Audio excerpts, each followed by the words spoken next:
You want the facts? We got it here. It's hot, it's black. Come sit and sip black tea.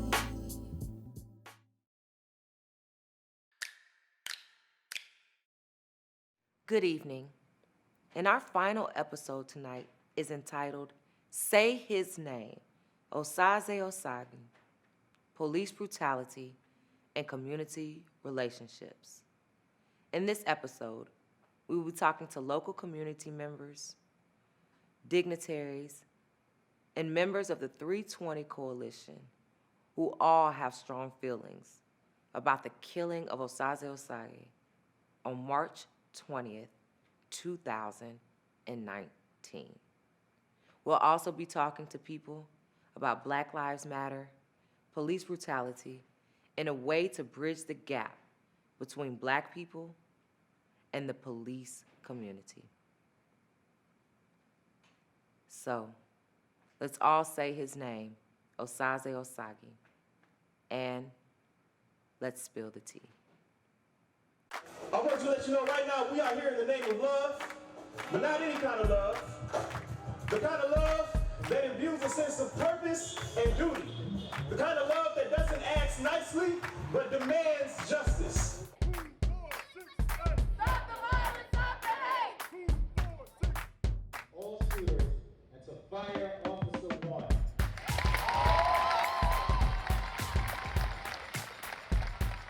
I can't breathe became a national slogan for the distress caused by rampant racist and destructive practices perpetrated by the police officers throughout the nation. Tonight, we will discuss what afflicts us all: police brutality, white privilege, racism, bridging the gap, and the local shooting of one of our own. This tea has been brewing for a long time. It's time to take it off the stove and let it simmer.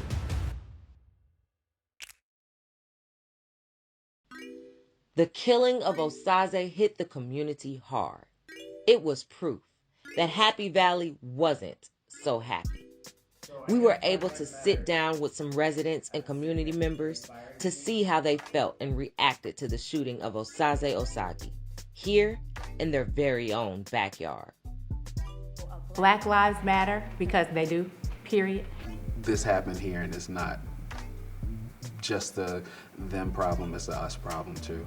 I could have easily been him on 1,000 occasions. You know, it's a no-brainer. Of course Black Lives Matter. What was your congregation's response to the 2019 shooting of Osaze Osagi here in St. Well, the Osagis are very dear friends of my wife and mine. And we've known them and loved them. We didn't know Osaze as well, but we knew them and we've known them very well. And we've been praying with them, we've been in contact with them throughout this time. It was a shockwave, you know, issues and situations and shootings and that don't make sense. And so, because it is such a, well, let me put it in, I'll try to be succinct, put it in context. We had a couple things that happened all at once. First, there had never been, before Osaze, there had never been a shooting that I understand in our area here. And so compound with, for the very first time ever, someone is killed by a police officer.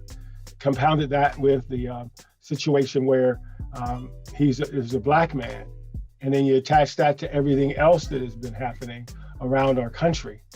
It's like a meteor. And so it was an extremely painful situation. And then, as it comes out, so yeah, it was just a shockwave. It was a shockwave to me personally, to our church personally, because we have great respect and honor for the Osages, and then all the other things I mentioned. And then obviously it was not all, when you point to everything that happened,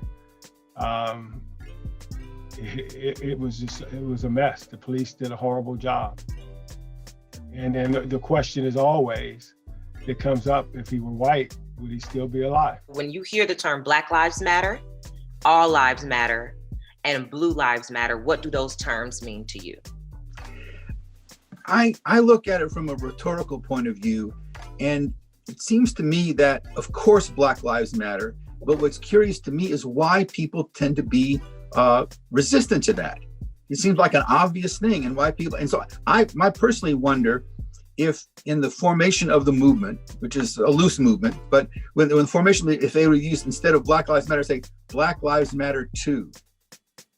Just that simple extra word, I wonder if that would have changed the way people perceive it. Because, I mean, it's just so interesting. I mean, how something which is just an obvious, it's a no-brainer. Of course, Black Lives Matter, but why do people, hesitate?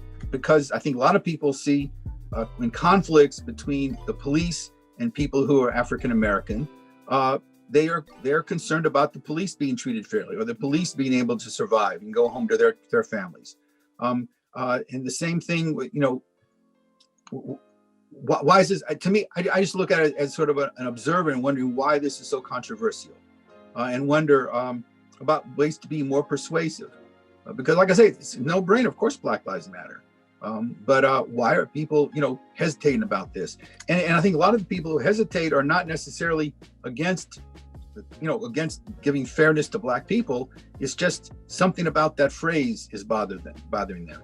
I think that if we, and I'm just speaking from a Black person's perspective, I think that we shouldn't have had to say Black Lives Matter at all.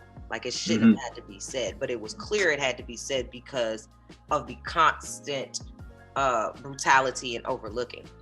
And I feel like saying, well, Black Lives Matter too is more of I think it is a nicer way to say it, right? And I think that the situations Black people are going through, they're not nice. And so there's no need to fluff it and make it cotton candy for people to swallow, because I have to swallow the reality of it, right? And the truth of it. And I think that a lot of times, and this isn't like just to you personally, but in general, a lot of times people or white people or people in the white community or who identify as white or who receive privileges like a white person they don't like words that make them feel bad, right? They want words that make them feel more comfortable about talking about this. But the thing is, it is uncomfortable, right? All lives matter is bogus. Because in that current context, we're not saying that every life doesn't matter. That's not the purpose of the statement that we're making. No. So that's a bogus argument. Blue lives matter. Do I appreciate officers and what they do and how they put themselves in danger? I understand. Does your life matter? Yes. But just like how you say that you want to get home at the end of your shift, people want to get home at the end of their interaction with an officer. And for me, my challenge to every police department is, it took me 4 years to finish my seminary degree, to be able to understand certain theologies, doctrines, how to do certain things. It took me 4 years to understand what some of the things it's going to require for me to be a pastor. I think it is ridiculous as an EMT who went through the process, who went through a 3-month training process and was able to work. I think that needs to be reevaluated. I'm sorry, no 18-year-old who just graduated high school going to 3 months or 6 months of a training school is enough to prepare them to have a gun and to go and be around people to protect them. It's gonna take a little bit more responsibility on the part of our police departments to do better about that. When I first got here, one of the very first people I met with was Chief Wilson. Oh, Wilson, okay. Was with Chief Wilson, when I first, or the Assistant Chief Wilson when I first got here. And wanting to get an understanding about, State College and everything that goes on. And I learned about the Usagi case. And what we talked about then to what was just released a couple of days ago has given me great pause. And I called Chief Wilson, had a conversation with him. And I think one of the things that is required of us as the church and is required of me is to speak to those truths, to start conversations, because and starting conversations with some of the other local pastors who are in conversation. I'm not sure if anyone has mentioned to you. Most of us are a part of a group called CCU here in the community, and it takes us taking ownership and saying we need answers to some of these questions, because that doesn't make any sense to me. How is it that we're learning some very disturbing, not just disturbing, outright? How is that even possible for you to even come back to work? That's my question. And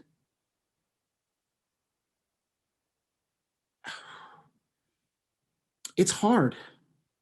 So what was the impression that he gave you prior to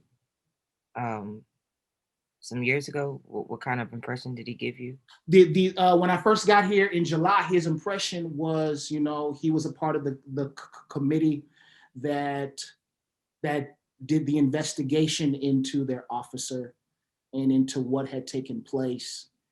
And, it said everything was above board. But then again, I had my own questions, because after that meeting, I had a meeting with some of my other members and from one of the other pastors, and tell me that you all didn't even get the person's name until, I think, was that August, this past August? We didn't learn the name of the officer. Oh no, that was like December. That just happened. We just got the name of the officer. That just happened, right? It just happened, yeah. Yeah, we just found out the name. And that's only because of the Osaze's civil suit. It's not because of... Oh yeah, but also because of the fact that what I have appreciated is that they have not stopped, and it's not like they can look over them as if they are some fly by the wayside Negroes who are talking about their son. No, they are both educated, both professors, and they want to know what happened, the truth, and the community is right to be upset, right. Because you can't tell me, Chief, on one hand that you said that you have meetings and town hall meetings with the community and you answer questions, but you leave out blaring details. Earlier you mentioned Black Lives Matter. So what is your response, or what do you feel, if anything, when you hear someone say all lives matter or blue lives matter? I get this a lot. I teach at a predominantly white institution, and I get this a lot. And I ask anyone who says that to critically evaluate, what does it mean? Blue lives matter. So what is the procedure when a police department feels that someone has attacked one of their own? There is an immediate investigation. In some cases, federal law enforcement are called in. There is an immediate and direct push to find out all the reasons why that officer was injured or, God forbid, killed in the line of duty. When a young Black man was having a psychological crisis and was shot by the police in this town, what did it take to get an investigation? It took weeks of people blocking traffic. It took people going to city council meetings and speaking out of turn. Where are my pearls? It took a lot. Oh, I'm sorry. It took a lot to get anyone to even pay attention. They were called for a mental health check. They were not called to execute a man. So when someone wants to tell me Blue Lives Matter and we need to focus on that, I say we need to look at where we are hemorrhaging as a society. Was it 2 years ago, The Guardian was keeping track of police-involved shootings, and they got up to over 3,000. Many of them have never had an investigation. So you cannot tell me that Black Lives Matter, because what I observe when a young Black man or a young Black woman or a young Black trans person is wounded or injured, murdered in America, there's no attention to it.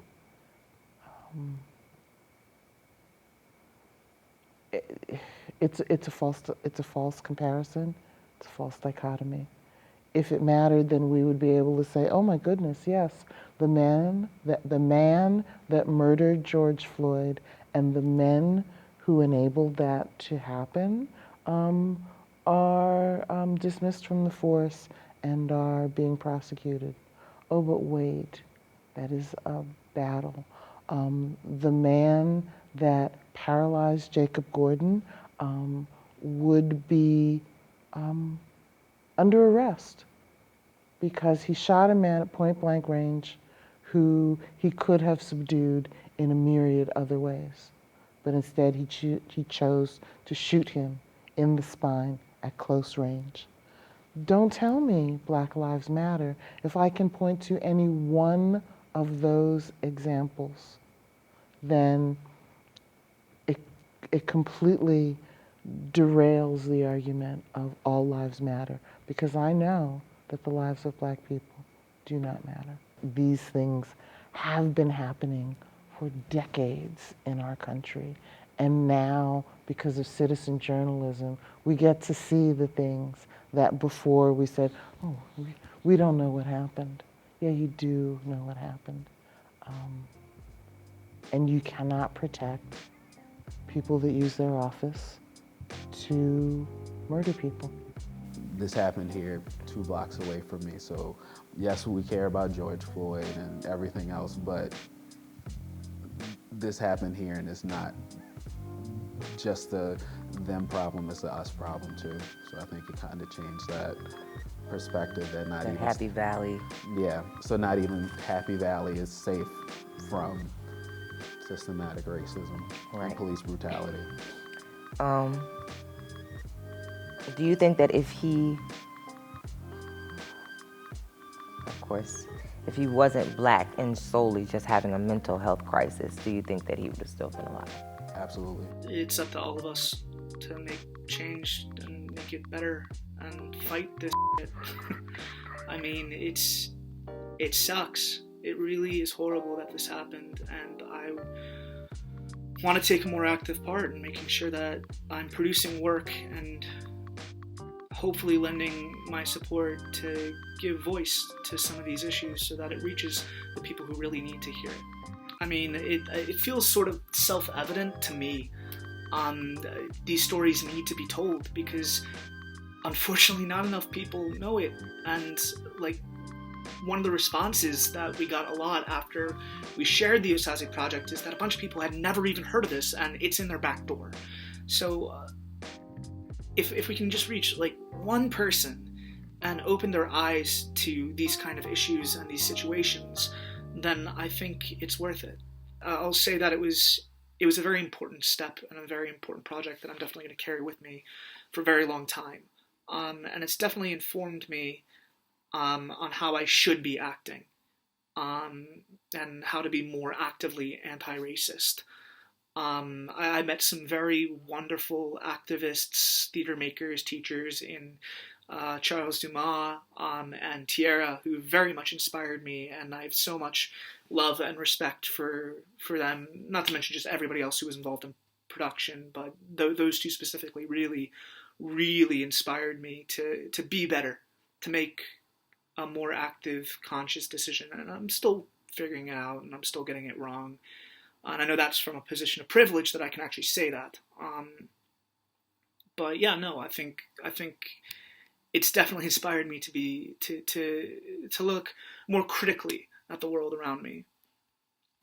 So I played Officer 1, who was the officer who shot Osaze. It was difficult to prepare for something like that, especially with all the emotions tied up within the community.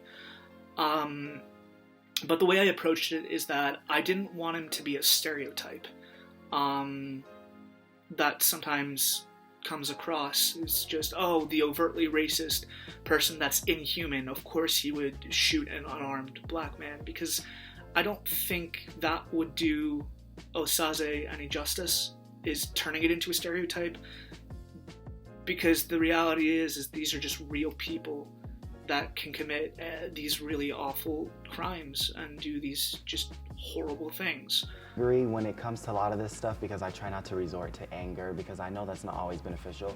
But when the Osaze thing did happen, I was angry. And the reason I was angry was because, like, if you would have walked into that theater building, for one, nobody budged. It was like, most people didn't even know it had happened, even days after. They were like, wait, what? Someone? And I was like, yeah. And then I remember they held a vigil on campus for him, and a lot of the people like who were in my a cappella group were like, we're gonna go. And then that entire conversation, they were focused like, yeah, you know, he did have mental health issues, but that was their main priority, was the mental health. And I was like, you realize this was a black man too, you know? And that wasn't even their main focus. It was, they were going for the mental health aspect, which is important. I'm not saying it's not, but it's just the fact that I told them, I was like, if this was a white boy who had these mental health issues, he'd still be alive. Mm-hmm. And you guys are missing that. Mm-hmm. And they're like, I mean, but the mental health is, and so like, that was a very like angry Jalen moment for me, because just no one seemed to even be fazed by it. I'm like, that's literally how desensitized we've come to this kind of stuff, to where, oh, it happened again, darn. I feel so bad for him and his family. And then it just like, people moved on. And so, you know, I wanted to, and I kind of touched on that at the table talk scene. I was like, it takes all this for you guys to like, just know I exist. And it's not even like sometimes people care, it's just that they even notice you exist. They don't even care, though, most of the time. After they know you exist, you know what I mean? And that's what happened with Osaze. Also, mental health isn't, like I said, it's not talked about in the black community. And I know like, it's something I've struggled with on my siblings, because it's just, you know, a lot of black folks have what happens in this house stays in this house, to the point where it's like, you're scared to get help when you need it. And so I wanted to include that because it's a part of my story. What behooves me is when you see us, and I mean black people, we walk away and get killed. We get shot in our back. And the police are able to say they were fearful for their life. But when they see them, meaning white people, come to their face, attack them, they're not afraid. They're not afraid. I don't understand how all of those people who was edged on by Trump got to go home. They made arrests, and the arrest was because of people who violated curfew. None of the people that committed a real crime, to their face, they're looking at these white people. These white people actually killed an officer, hit him in the head, came at him with that flag that the brother who wouldn't take a knee was crucified about that, lost jobs, money, endorsements. Yes, but you take the flag and come at law enforcement and desecrate the whole body of democracy, and it's okay. The unjust is so real, and we've lived it all of our lives. And if people could respond to mental health with social workers or someone who can de-escalate something, maybe call a family member. There are so many ways we could stop killing people of color with mental health issues. There's so many ways, but hasn't even been looked into. It hasn't been tried. That's why it's so important for us to hold the police accountable. You don't get to say you were afraid. You took this job. And in this description, you're gonna face fear every single day that you put on the uniform. Why do you have to murder our people that have their back to you? No weapons. We're getting murdered because of Skittles and pop. We're getting, murdered because we're walking down a neighborhood. We're jogging, but you get to tell us you're afraid? You hunt us down in a truck. Something has to be done. And when we as a people understand, I think this election, 2021, kind of lit a fire under us to let us know we are valued, we are important, and yes, our number count. I bought a pistol and a lot of rounds.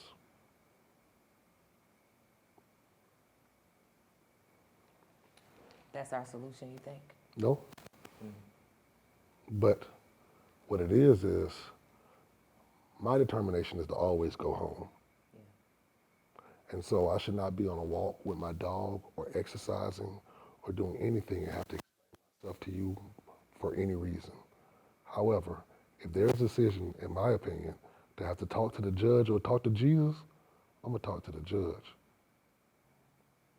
What did you feel, or even if you remember where you were when Osaze Osage was killed?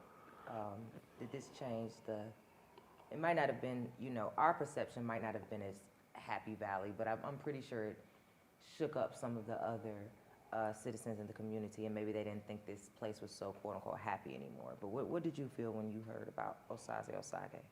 To walk my dog, and there was a host of police cars out there, just a host of police cars at this apartment building that's in the same block that I live. Not sure what's going on. No clue what's going on. And just walked him, came back in, and probably went to class. I found out that a young brother had been assassinated. And I think that any killing of a person for reasons that are not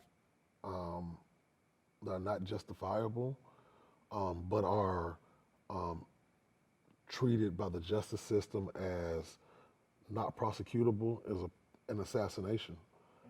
And so I thought, why is anyone surprised? To some extent, this so-called liberal bastion or left idea is very similar to the neighborhoods that we all live in. If 50 black people moved into one of these towers, or just say 12 black professors even, moved into a community of 40 homes, I think that those homes, those previous residents, would soon find themselves looking for other places to live. Do you think it's helpful at all that the 3 officers' names have finally been released? About time. They shouldn't have taken that long. You went in for, sorry? You think we might get justice?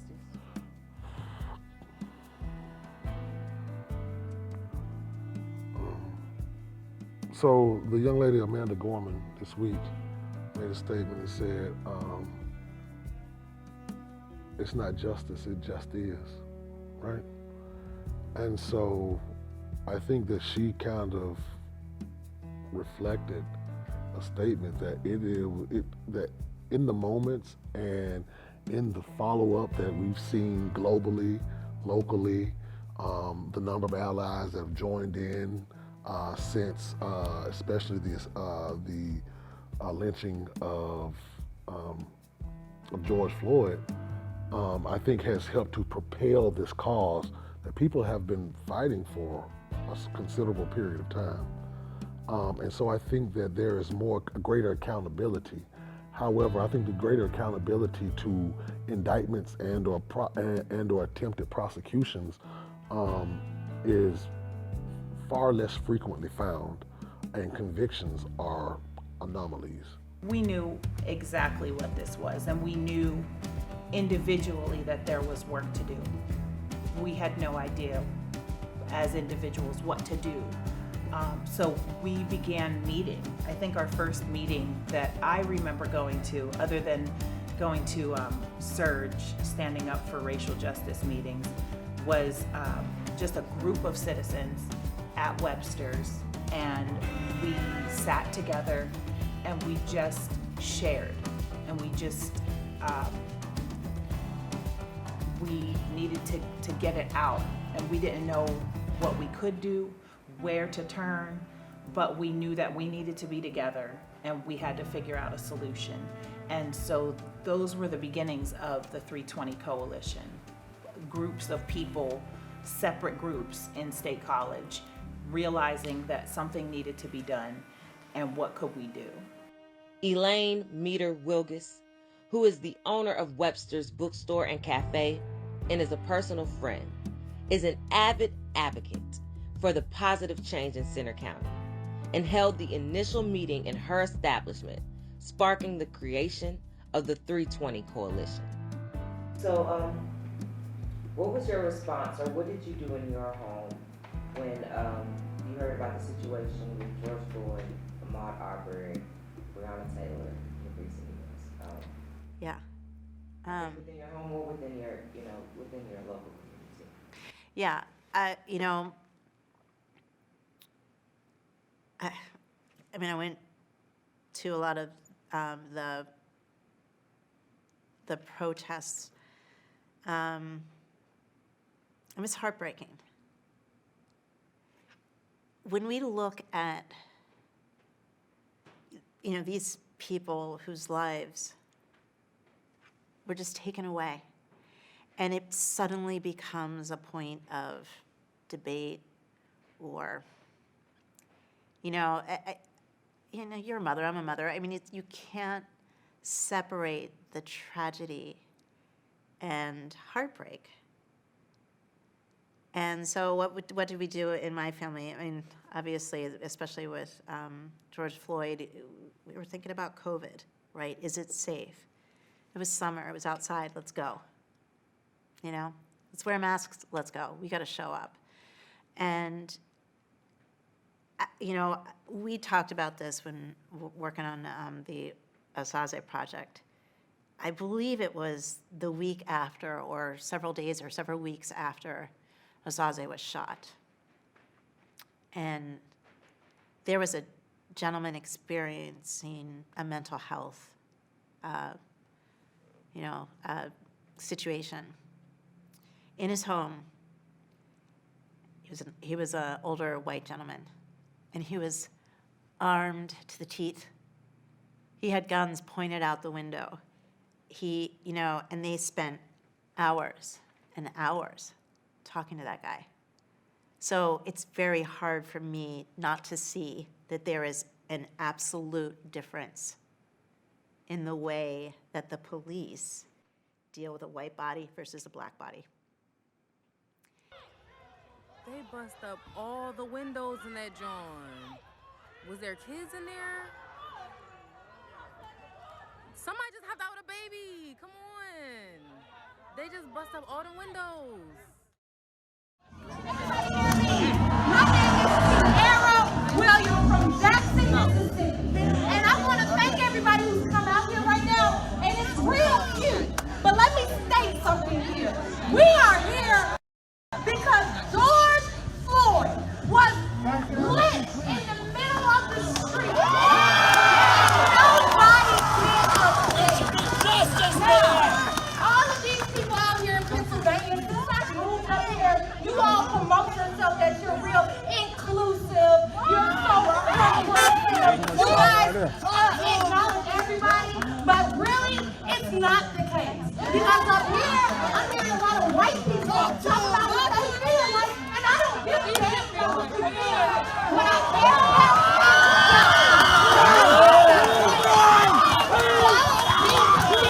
I am not here to make you believe that my Black life matters. I already know my Black life matters. The problem is, y'all don't know. And we got to put the head off the state. The revolution will be televised. After attending the summer protests in honor of George Floyd, I was fortunate enough to run into the 320 Coalition. Not only did they welcome me with open arms, but they let my Black voice be heard. They have stood beside me and have even encouraged me to run for local office. The work that they have put into this community will live in the history of State College forever.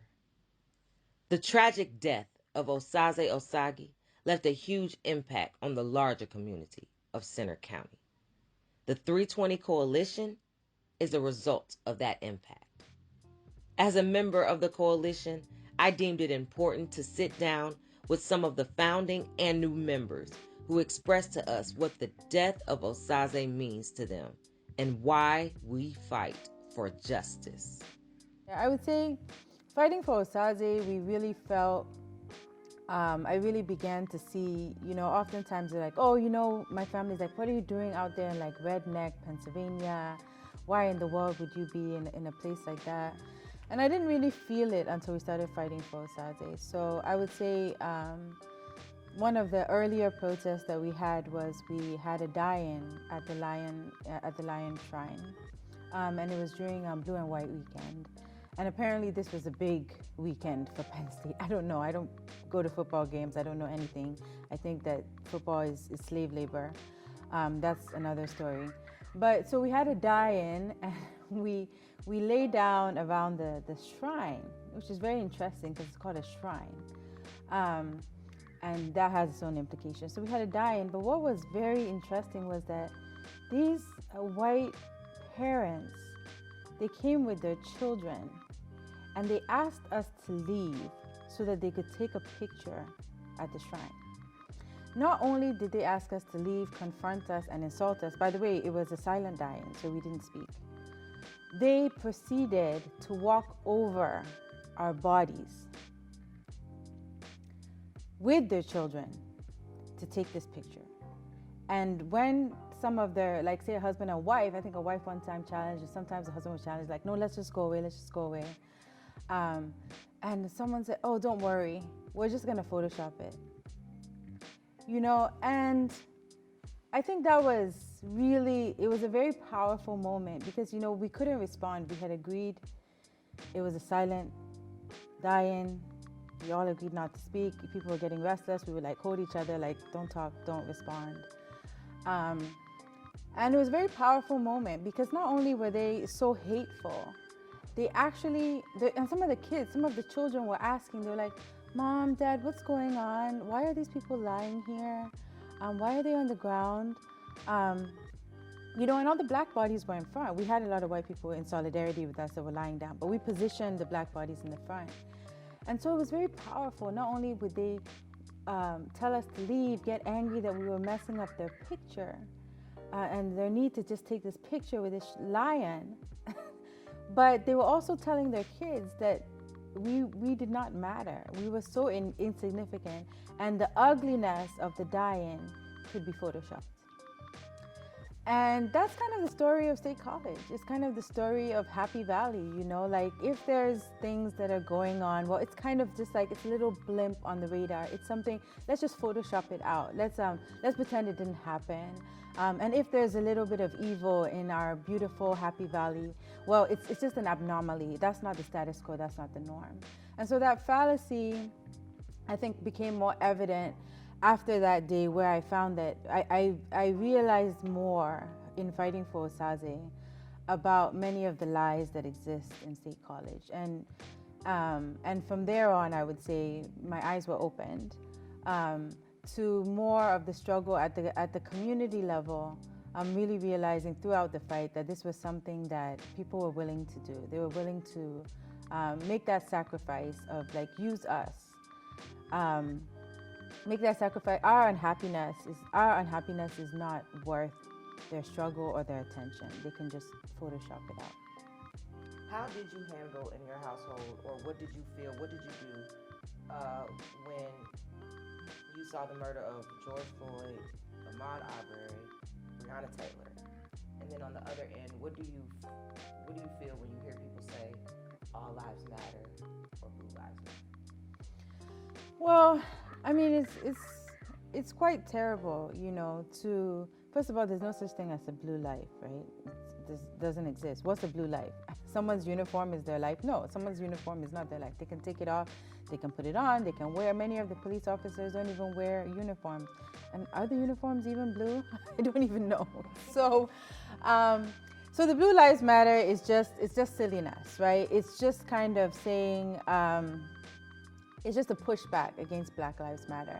And the All Lives Matter, the same thing. They're responsive, they're reactionary, and they continue to you know, but what I was saying before, like to say that the experiences and the lives of Black people do not matter. And refusing to understand what Black Lives Matter means. Refusing to understand, as I said, when there's people that are affected so much in society by all the wrongs historically that you've done, and you continue to ignore that, and then you ask them to sit at the table with you and to say that you actually respect them, you know that that's a lie, they know that's a lie. With the murders, every single murder of a Black person matters to me, right? I can't watch the videos, I don't. It's actually physically impossible for me to do that and carry on. I think I would go into a deep depression if I had watched the George Floyd video, if I had watched the Ahmaud. I can't do it, right? And it's interesting because I've gotten to a point where this graphic imagery and even the ability to watch it, to take it in, is something that is personally, like within my being, very, very distressing. And I think as activists, we do come to different points where what can we take in ourselves and continue on? We also have to, in a way, protect ourselves. So for instance, my son, he refuses to watch videos about anything to do that's distressing the Black people. And I would get really angry because I would say, no, we have to watch this, it's historic, you know, the movie about the Central Park 5, and he won't watch it. And I said, why are we gonna watch it? And he says, Mom, there's so much sadness and so much suffering. Why are we gonna watch this? What is it gonna do for us? How is it going to help us? And I didn't used to agree with him, but now I'm kind of coming alongside with him. I was telling someone about the case of the young man. I think people were posting recently about the young man that was taken to prison in Rikers for 2 years, and how there's a video about him, and I can't watch it. So I think these things, how they distress us particularly, how we embody the pain of these people that are murdered in plain sight, it affects us so deeply for those of us that care. And for those that watch it and do not care, it means that we have to question, what is humanity? How can someone continue to be a human being to others when they are unable to value, acknowledge, or internalize the pain of others? And that is why these slogans, Blue Lives Matter, All Lives Matter, they attempt to disassociate, right? They're trying to get people to move away from acknowledging Black people's humanity so that they can be brutalized. If you remove the humanity from a person, that's the only way you can justify their brutalization, their murder. That's the only way that you can do it. And that has been done historically, right? What was done to enslaved persons? What were they called? What were they named? How were they treated? How were their bodies negated? So all of that, and there were different justifications. 2/3 of a human being. Africa was seen as a continent of people that were not civilized, that were savage, that were not equal to human beings. So these are modern ways of saying the same thing, of saying that Black people are not important, and so Black lives don't matter. And so I think those particular slogans are actually reinforcing the need for the Black Lives Matter movement, because they are saying that we don't want to value Black life, and that proves in every way that we need to. Black Lives Matter has intentionally been misrepresented by the folks who want to misunderstand it. At the base, we all know that Black Lives Matter means Black Lives Matter too. And the people who want to misrepresent what that means want to take it as some sort of terrorist group, which is preposterous, because when we are just fighting for equality and we are just fighting for basic human rights, that is vastly different than a person choosing to become a police officer, and that is not a blue life. As far as people saying all lives matter, it's so disrespectful, and it's such an intentional level of disregard and disrespect that I can't even stomach it, really. Yeah, I mean, Black Lives Matter is to highlight to people, I guess, like, a lot of people are willfully ignorant of what's going on. I always kind of categorize ignorance in two aspects. You have the deliberate, or the unintentional ignorance, where they just literally don't know any better, and that's a teaching moment.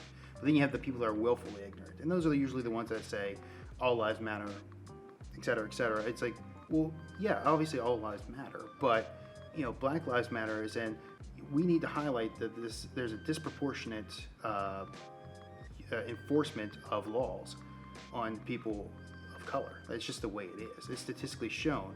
You have incarceration rates that are 5 times higher than whites for the same type of crime. And that's just national statistics. It's just there. It's there on the FBI. And you have all these false use of statistics. Whereas if you take it at the true per capita rate or percentage rate, you can obviously see that people of color, specifically blacks, are disproportionately served justice when it's not really justice. It's definitely unfair treatment.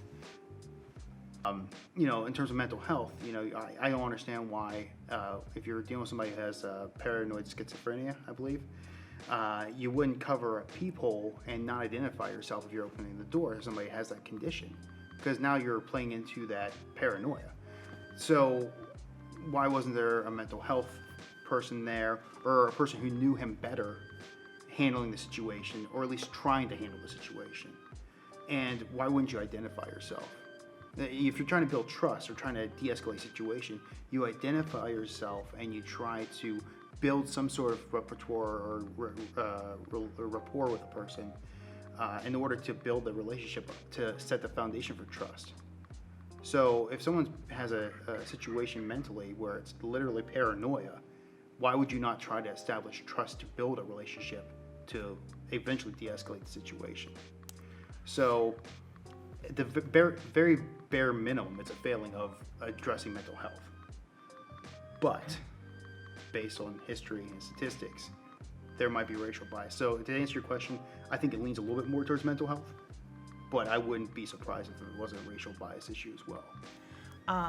So, I did hear things when I was growing up, and I feel like when I was younger that I did internalize some of that. Just the ridiculous stereotypes about, young black girls being fast, or, being too grown for their own good. And so I did, when I got to high school, I had to confront the fact that, because I went to a Catholic grade school, there was no confronting anything in a Catholic grade school because it was preposterously white. And when I got to high school, I had to confront that ignorance. And I don't think that it ever came out in any way, but it definitely was something that was in there. And as I got to know people, and as I started to hang out with people in high school, I realized, like, this is ridiculous. And this was just stuff that was taught to me as though it was truth. So, yeah, we can have statistics all we want, but if you have tangible experiences that you can hear firsthand from people or witness firsthand sometimes in some cases, you have to analyze that and become more aware. And that's where it really begins. Not just hearing, but listening, trying to understand it. And I mean, I'm never going to fully understand, but I can have a decent idea that makes me more receptive and more willing to try to help in any way I can. At least that's how it is for me. Now I'm going to ask you the last few questions about Osaze Osage. And I want to know what you felt when he was killed by the police, and do you think it changed the perception of this Happy Valley? Well, I mean, I remember the day specifically. That's easy in the sense that it sticks out. At work, the place I work at is downtown, and there was a school building really near to us. And we heard at some point through the afternoon that they were on lockdown. And because of the work that I do, our building's secure, we were kind of all just saying to each other, like, why they're on lockdown? There were these rumors that, like, there's a shooter, there's an active shooting, something like that. And we were all whispering, like, why didn't we get that heads up? We should know that too. And then I don't know when the information started to trickle in that there was a police shooting. I think it was like 4 or 5 o'clock in the evening.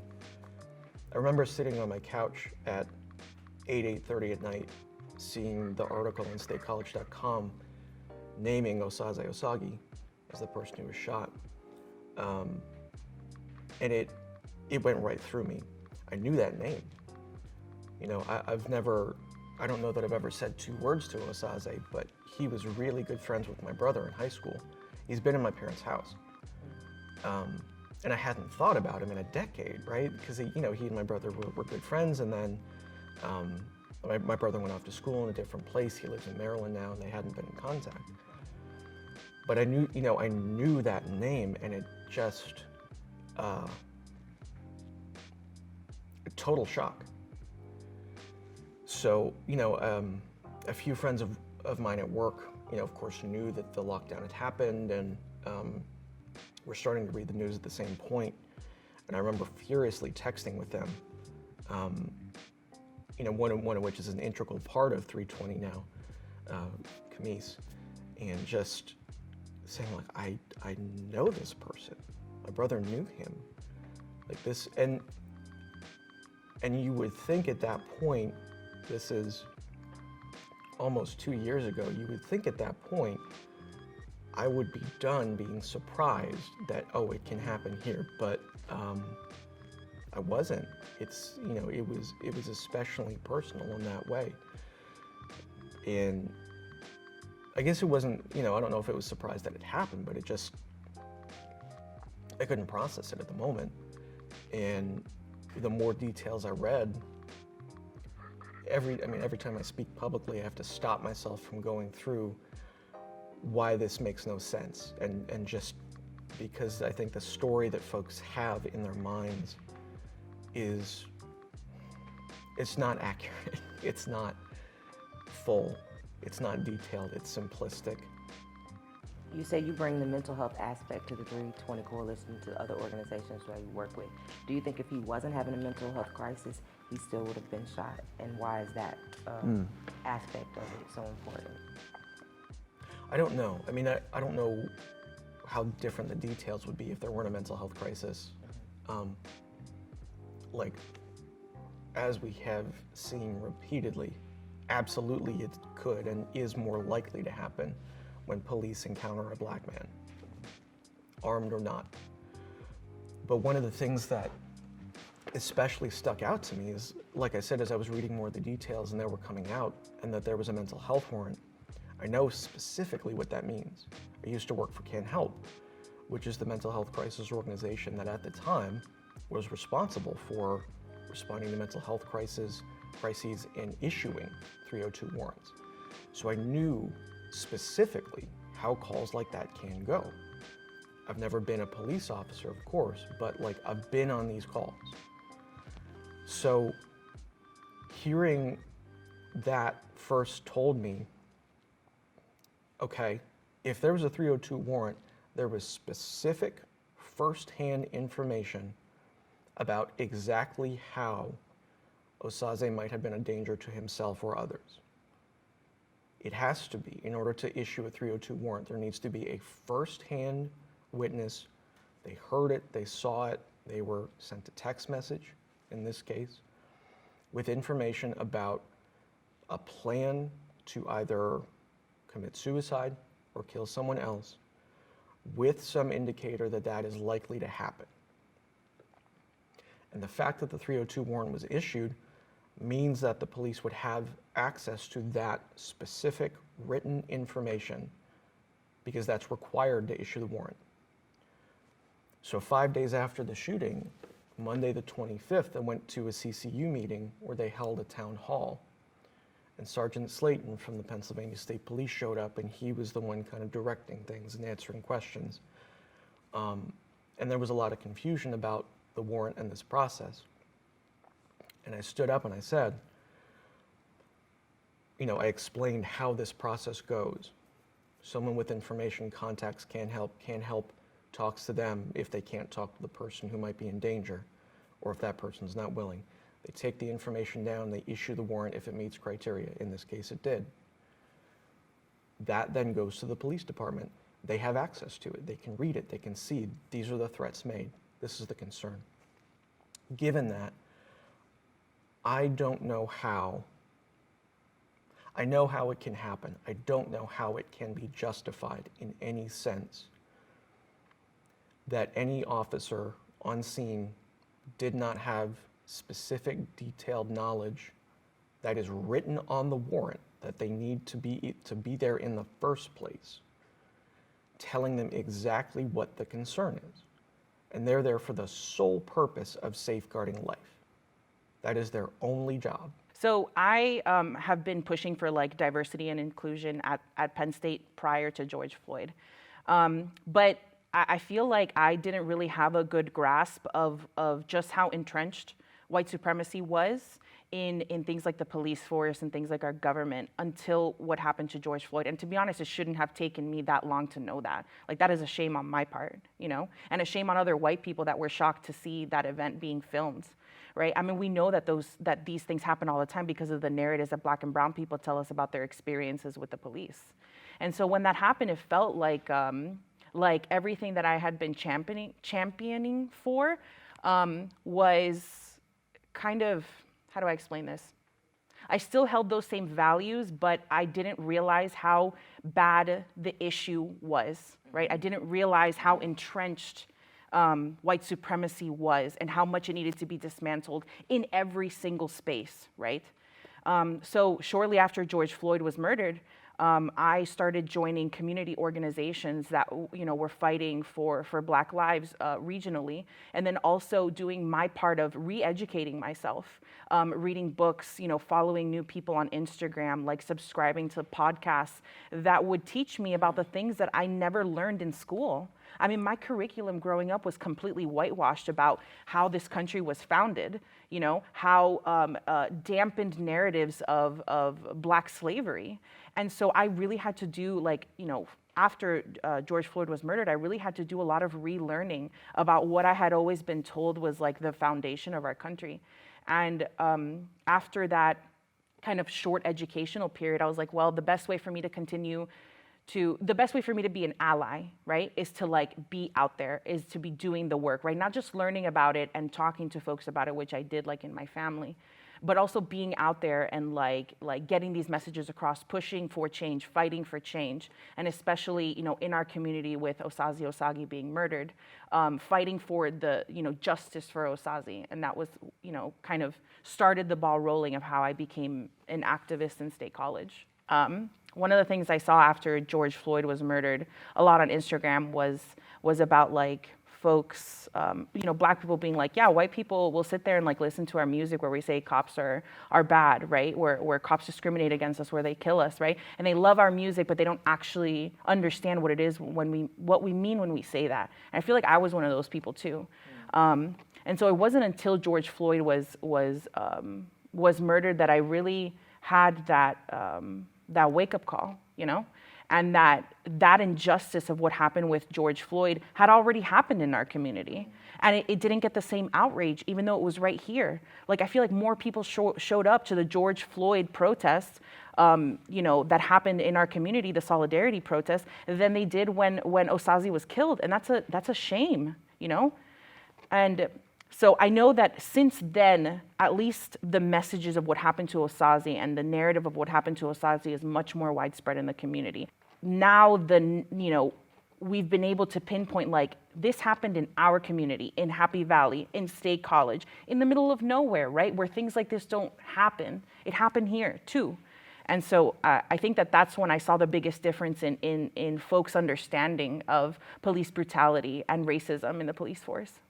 Do you think that his Blackness or his mental health played a bigger part when it came to his death? I mean, I honestly think it was a combination of both. Police officers should not be responding to mental health calls, point blank.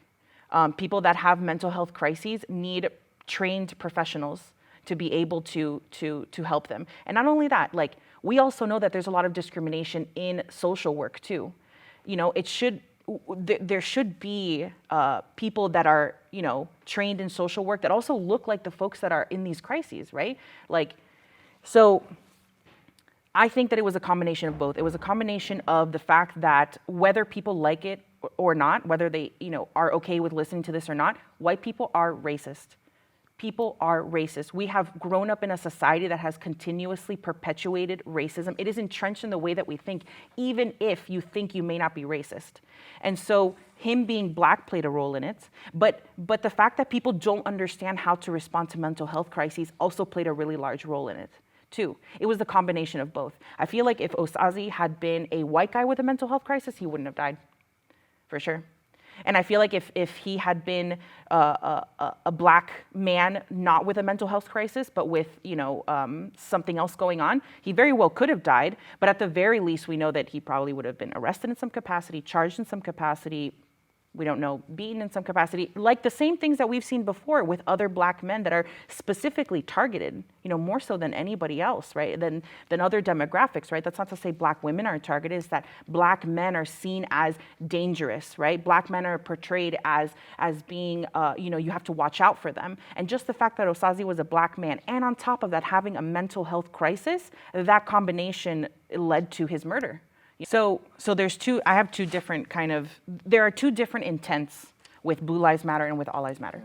So when somebody says Black Lives Matter, we're obviously talking about the fact that in this country, Black people are discriminated against, they're killed, they are murdered, they are incarcerated at rates way higher than white people, right? When somebody responds to Black Lives Matter with Blue Lives Matter, first it's like, first of all, being a police officer is a choice. Like, you don't have a choice whether or not you're Black, right? You don't have a choice whether or not you're white. That's how you were born. So when somebody says Blue Lives Matter, it's like, why are you defending an occupation? Like, why are you defending something that is not an aspect of someone's like identity that they cannot change, you know? And on top of that, like, Blue Lives are part of a structure that was specifically designed to uphold white supremacy and capitalism since its inception in the United States. Like, cops were specifically designed to protect the property of rich white people. And now people say, oh, well, they've changed since then. They're more about protecting and serving. That's not true. Blue Lives are a response. They don't prevent crime, right? They prosecute crime, right? But they don't prevent crime. And so it makes you really wonder, like, what is the purpose of investing in a police force that continuously brutalizes communities instead of investing into the communities themselves to alleviate the issues that have to do with, that are potentially causing these crimes, right? So when somebody says Blue Lives Matter, they fundamentally don't understand what we mean when we say Black Lives Matter. When somebody says All Lives Matter, they're just racist. Like, point blank, they're just racist, right? Because what they're doing is they're saying that, like, oh yeah, well, every life should matter. We shouldn't, be preferential to one particular race than another. It just means that they don't understand the fact that Black people, since they arrived in this continent, have been disenfranchised and have been killed and have been murdered. And those systems that were created to ensure that that continued are still in existence today. So it's an amnesia. White people have amnesia with what happened in this country. White people have amnesia with the fundamental history of how this country came about. And that's kind of one of the tools of white supremacy, is to make people forget those things. That's why curricula are whitewashed. That's why narratives of, like, Martin Luther King, for example, are whitewashed. It's to be more palatable to people. So in short, when people say All Lives Matter to Black Lives Matter, it's because they fundamentally don't understand the history of this country and of colonization of the Americas in general. The murder of Osaze Osage. And I want to know what you felt when this happened, and do you think this dismantled the perception of this happy valley that we're all in? Sure as hell did for me. I mean, I already knew it wasn't as happy of a valley, right? Like, because of my experiences here. I was actually driving Grubhub when that happened. I think it was in between campaign jobs. Yeah, it was right in that stretch before I started working for Reform. And I drove past his home with the police out there when that was happening, and was texting back and forth with my wife. I felt, wow, the emotions I felt are many and varied. There was a sense of dread, anger, fear. I wanted to cry, I knew his brother, briefly. So I don't want to say I knew the family very well, but I know what it's like. And having had the past that I have had in this town, and some of the mental issues that, a lot of folks face, I could have easily been him on 1,000 occasions in State College. And so that's how I felt about it. Yes, did it dispel this delusion? I've always felt, even coming from Philadelphia for my travel, I do a lot of travel. So as I'm coming back into State College, I've often joked that I literally feel safer as you get within a certain area, I have had interaction with the shooter himself. Way prior to that, met at a mutual friend's house, met his, I hear she's his ex-wife at the time, and he was so he's also been at my home before for a call. And, I don't really recall the particulars of that situation, but that was an instance in which I was undergoing psychiatric distress. And so again, I could have easily have been Osage. That exact officer was at my home at an instance where I was having a mental breakdown. So, All Lives Matter and Blue Lives Matter. What is your response to that? They only say all lives matter because we're saying Black Lives Matter. We know all lives matter, but all lives can't matter until Black Lives Matter too. But they know this. They understand this. They say Blue Lives Matter, The fact is, if without Black Lives Matter, Blue Lives Matter and All Lives Matter would not exist, right? Which tells you it's a response to us trying not to be killed. So f them, they're racist. So I guess Black Lives Matter as a statement is inspiring to me. A lot of Black activists are very inspiring to me. All Lives Matter kind of feels like a cop-out and disingenuous, and almost like they're trying to take the wind out of Black Lives Matter movement. So how do you think that we bridge the gap between the police and the Black community? I think the first step is opening conversation. I think that is going to help address these issues, because some of it might be miscommunication or misunderstanding. Some of it is definitely people's opinions, feelings, not being heard. And, you know, sometimes you say, well, that person doesn't have the same thoughts or feelings that I do, so I don't even want to talk to them. But really what we need to be doing here is opening lines of communication and talking to each other. And this is not something that is going to change overnight, but if we put time in, I mean, it'll change. So, what does it mean to you to be racist? What does racist mean to you, to be racist? It's an interesting question. I was trying to explain this to my children earlier today. Essentially, to me, it feels like when somebody's racist that they think that somebody who is different from them in some way, related to race, is somehow inferior to them, is not as deserving of things as them, is not equal to them, is lesser than them, maybe even less than human. I'm sure it's more for some people than others, but yeah, it's just a hatred. And I think that that hatred, honestly, comes from some kind of self-loathing. I think sometimes a lot of people have their own insecurities, and they push that on other people, maybe an inferiority complex. But yeah, it's a hatred and a thought of thinking of somebody as less than you, I guess. So, do you feel that you are racist or every white person is racist? That's another great question. It's awkward to go out and just say, well, yes, I think I'm racist, but the fact of the matter is that if you look at our culture and our television and our music and our movies and everything that we ingest, there are a lot of biases there, favoring white people, favoring white, you know, straight men for the most part. And it's been like that for a very long time.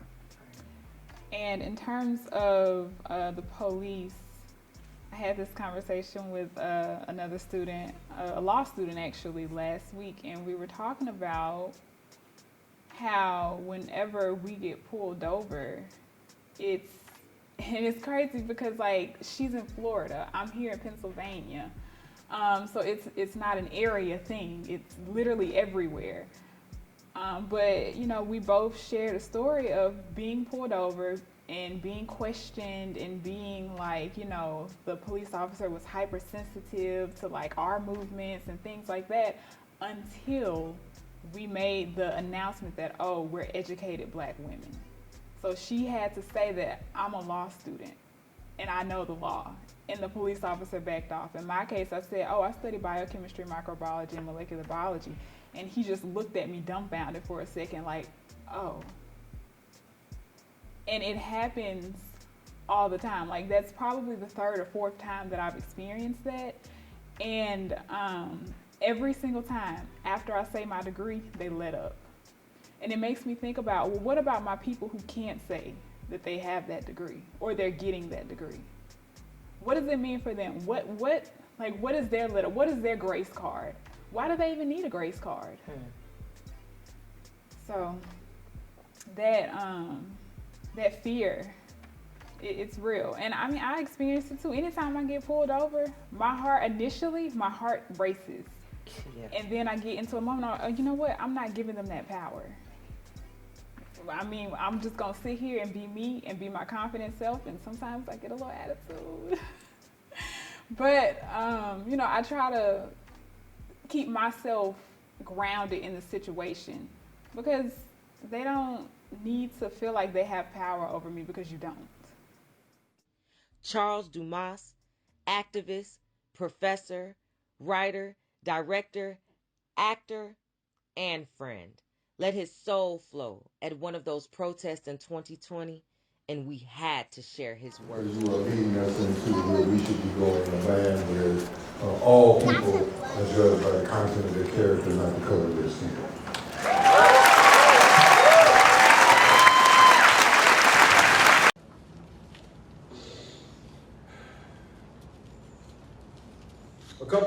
ago, I asked a friend what a black man should do when he's stopped by a policeman. My friend, a highly ranked police officer, said, you should do whatever the officer tells you to do. Well, I asked, well, what if the officer is wrong? It doesn't matter, he said. Avoid the conflict. Just do what he says. The officer controls the circumstances. You can sort out the ethics later in court. It seemed at the time like sound advice. Except, for George Floyd, there can be no later in court. He's dead. He was arrested, restrained, handcuffed, and choked to death by a cop's knee on his throat. 3 other guardians of the public order held George down while he was killed. And I wondered what advice my friend would give now. You know, brothers and sisters, we are all wondering about now. People identify with George Floyd, particularly black and concerned white folks. They have their knees on all our necks and they're choking us to death, they say. And they say, I can't breathe. But you know, not really. We have choices. George was immobilized, cuffed, face down on the ground. He had no choice. He couldn't breathe. All he could do was to beg to be allowed to breathe. He asked for his mother. In fact, we are more like the officers on the scene, the accessories to the murder. Or perhaps we are like the bystanders, the witnesses to the crime, asking the cops to show leniency while taking cell phone video. Still, the true transgression was not in the lynching, but rather our compliance with the white supremacy which framed the atrocity. Stifled by racism, breathing becomes difficult. I made it my mission to speak with government and local officials to hear their perspective and side of the story.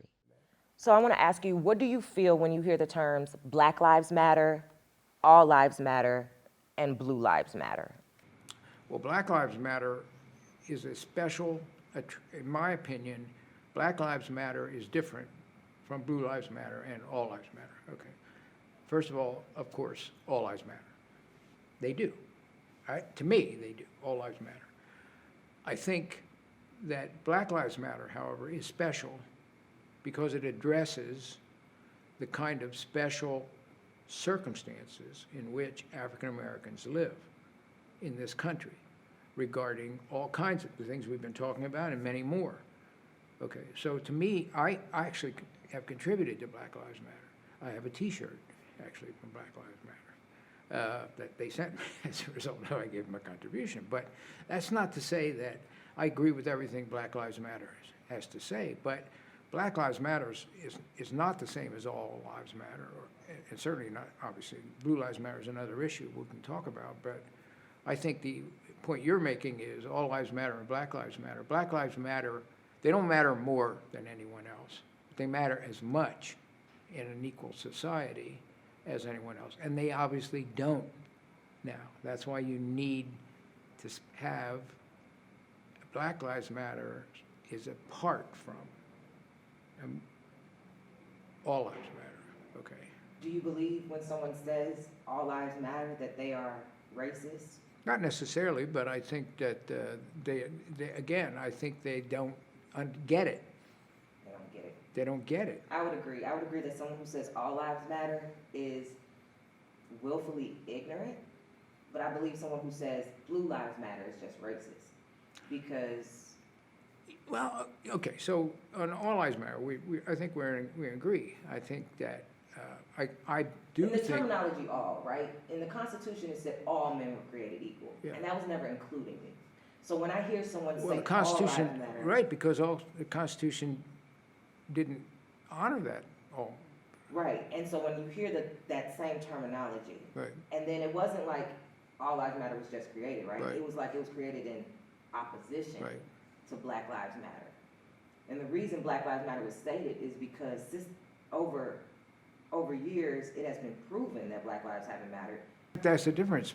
Now, Blue Lives Matter, I think, is a political reaction, basically from the right, to Black Lives Matter, to all kinds of, social movements which have emerged in the last, decade or 20 years. Right. So I think Blue Lives Matter is a political, in my mind, Black Lives Matter is I'm trying to make a distinction here between a political response, say a right-left I'm talking about. Okay. To me, I don't think of Black Lives Matter as a left or right issue. Right. Okay. Okay. See what I'm saying? Yes. And it might be that in order to achieve what Black Lives Matter is trying to achieve, might require political action. And if that political action is more likely to be on the left or liberal side than it is on the right or conservative side. But I don't think of Black Lives Matter as a political movement. I wanted to ask you, when you hear defund the police and abolish the police, what's your stance? Yeah, I'm against that. On both. Abolish the police terms? and defund the police and abolish the police. And why are you against I'm both against, of them? yeah, well, because I think, we need to have a police force. What we need is good police. We don't, I just think it's crazy not to have police forces, in my opinion, in any society, in any country, and police forces are universal. They're everywhere, and they're not all the same everywhere, and they have different training in many things, and they recruit differently everywhere. But police are universal, and they're universal for a reason. In my opinion, we need police officers. I think that any society that's, decent society needs to have police officers. So I'm against that. I don't think there's any relationship between the number of police, in my opinion, and the activity of police, how police act, okay? I think the number of police is a political decision made by a municipality or a state or a nation or whatever, depending upon the circumstances that the political system sees as the need for safety, security, or whatever. Okay, that's a political decision. How they act is the issue, really, in my mind. Okay, and who they are, too, of course. That's important, too. So when you hear defund, you think that means just eliminate a certain number of officers? Yeah. So when people say defund the police, that could be part of it, but a lot of times what they're talking about is reallocating some of the funds and resources that are given to police departments to other things in the community that could possibly prevent the police from being called to these things. And here's another thing I'll say, which I've been criticized for. In my opinion, and I'm not an expert on mental health treatment, believe me, in any way, shape, or form. But I think that the idea that in a lot of mental health calls now, for mental health problems, are going to be serviced by mental health specialists without police officers is a pipe dream. Now, that's my opinion, okay? And I could be wrong, and actually, I hope I'm wrong, because I think, but the fact is that many and most of these calls, I think, will still require should be a mental health specialist on those calls. Don't get me wrong, I absolutely believe that. But the fact that they're going to go out by themselves in the middle of the night, for example, often these calls come in 2 in the morning, 3 in the morning, 4 in the morning, midnight, that they're going to go out without any support from officers of the law, it strikes me as not likely to happen and also not a good idea. But I don't think there's anything, as a parent, I have 3 children, as a parent, I don't think there's anything worse that I can imagine than losing a child, certainly to that kind of a death, but to any kind of cancer to me, losing a child is the ultimate worst thing that can happen. So that's how I felt about it. Did I think it was justified? I don't know. Okay.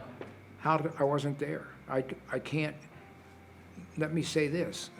I've read the district attorney's report. I've read the state police report. I've read the internal reports. I don't necessarily believe that they were all just phony, or made, not, that they were not done in good faith. Because I already, from just by, not really by opinions, but just by reading the report, for me, it screams cover up. And so if that were to happen, I would honestly think that it was a part of that, because it just, things don't make sense, things don't seem right. And I think the frustration with the Black community is so many of us are murdered across the country, and it's usually called a mistake. It's called an accident, someone gets a slap on the wrist, or they just need more training, and it's like, so many mistakes, you know what I mean? So that's, I think, I can't say what 320 as a whole will do if that were to happen, or what types of steps that they would want to take as a whole, I don't know. But I mean, me personally, it wouldn't surprise me, because we waited 6 months for the situation with Breonna Taylor, and it came back that nobody was really guilty of anything. No one was guilty of murder. And to me, that was a clear murder, right? And so when you have clear murders and no one's convicted, if you have very shady, unclear murders, I mean, it's not really. I can't get in your skin. Yeah, you know what I'm saying? So I can't do that. But I understand what you're saying. Yeah. I understand where you're coming from. Yeah. But I have to see it from a different perspective. Let me ask you a question that you might not see as a parallel, but just to say the court rules that against the, in one way or the other, against the lawsuit. Okay. And people say, I don't believe it. It was a cover-up. Okay. How is that different from what's going on now in politics, where, for example, 75 million people voted, or not all of them, of course, but many of the people who voted think that all these court cases that went up, and 60 cases brought against the Democratic Party and the Democratic voting system and the Electoral College and all that, were all, all a cover-up, and that Donald Trump should be president. Now, at some point, okay, now you might, let me just say that. At some point, we all have to, even though we might not agree with a decision, we have to move on in our lives and get, that's the way, we have no other choice. The other choice is a revolution. That's the choice. But if we, and in my position as a mayor, the court's gonna rule and I'm gonna accept it, one way or the other. The reason I would say that is different, or I would look at it differently, is because of history. And historically speaking, Black people have been murdered, and it's been covered up, and it's happened in all different parts. Maybe not somewhere as affluent as State College, but in smaller country towns, especially in the South. I mean, I come from Mississippi, where they will classify a man hanging from a tree as a suicide. There is no way that a Black man would hang himself. No, I understand. Right, you know what I'm saying? So it's not I haven't seen, as far as on a grandstand when we're talking about the presidential elections, I haven't seen a history of fraud and cover-ups and stuff like that. That's not historically what's happened within the presidency, right? So historically, when it comes to Blacks and policing and the justice after it, there have been covered-ups or payoffs or things like that, if that makes sense. I'm not trying to say they're equal in terms of what you make a very good point. I absolutely agree with you. But what I'm saying is that at some point, okay, whatever the decision by the court is, if the court comes back and says that the police officers were at fault, and they, I'll accept that decision.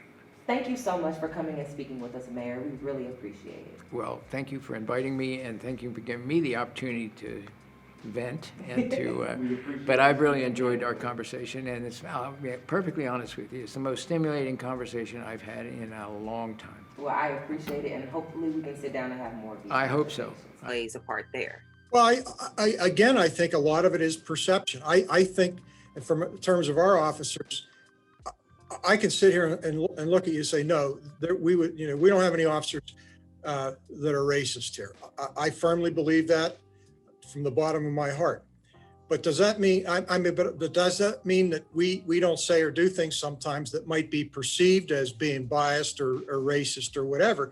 And I think that's why words or actions are so important. I agree. So how did your department handle the George Floyd, Ahmaud Arbery, Breonna Taylor situations? Did you all have discussions? What did you all do? We did. Or how did you address it?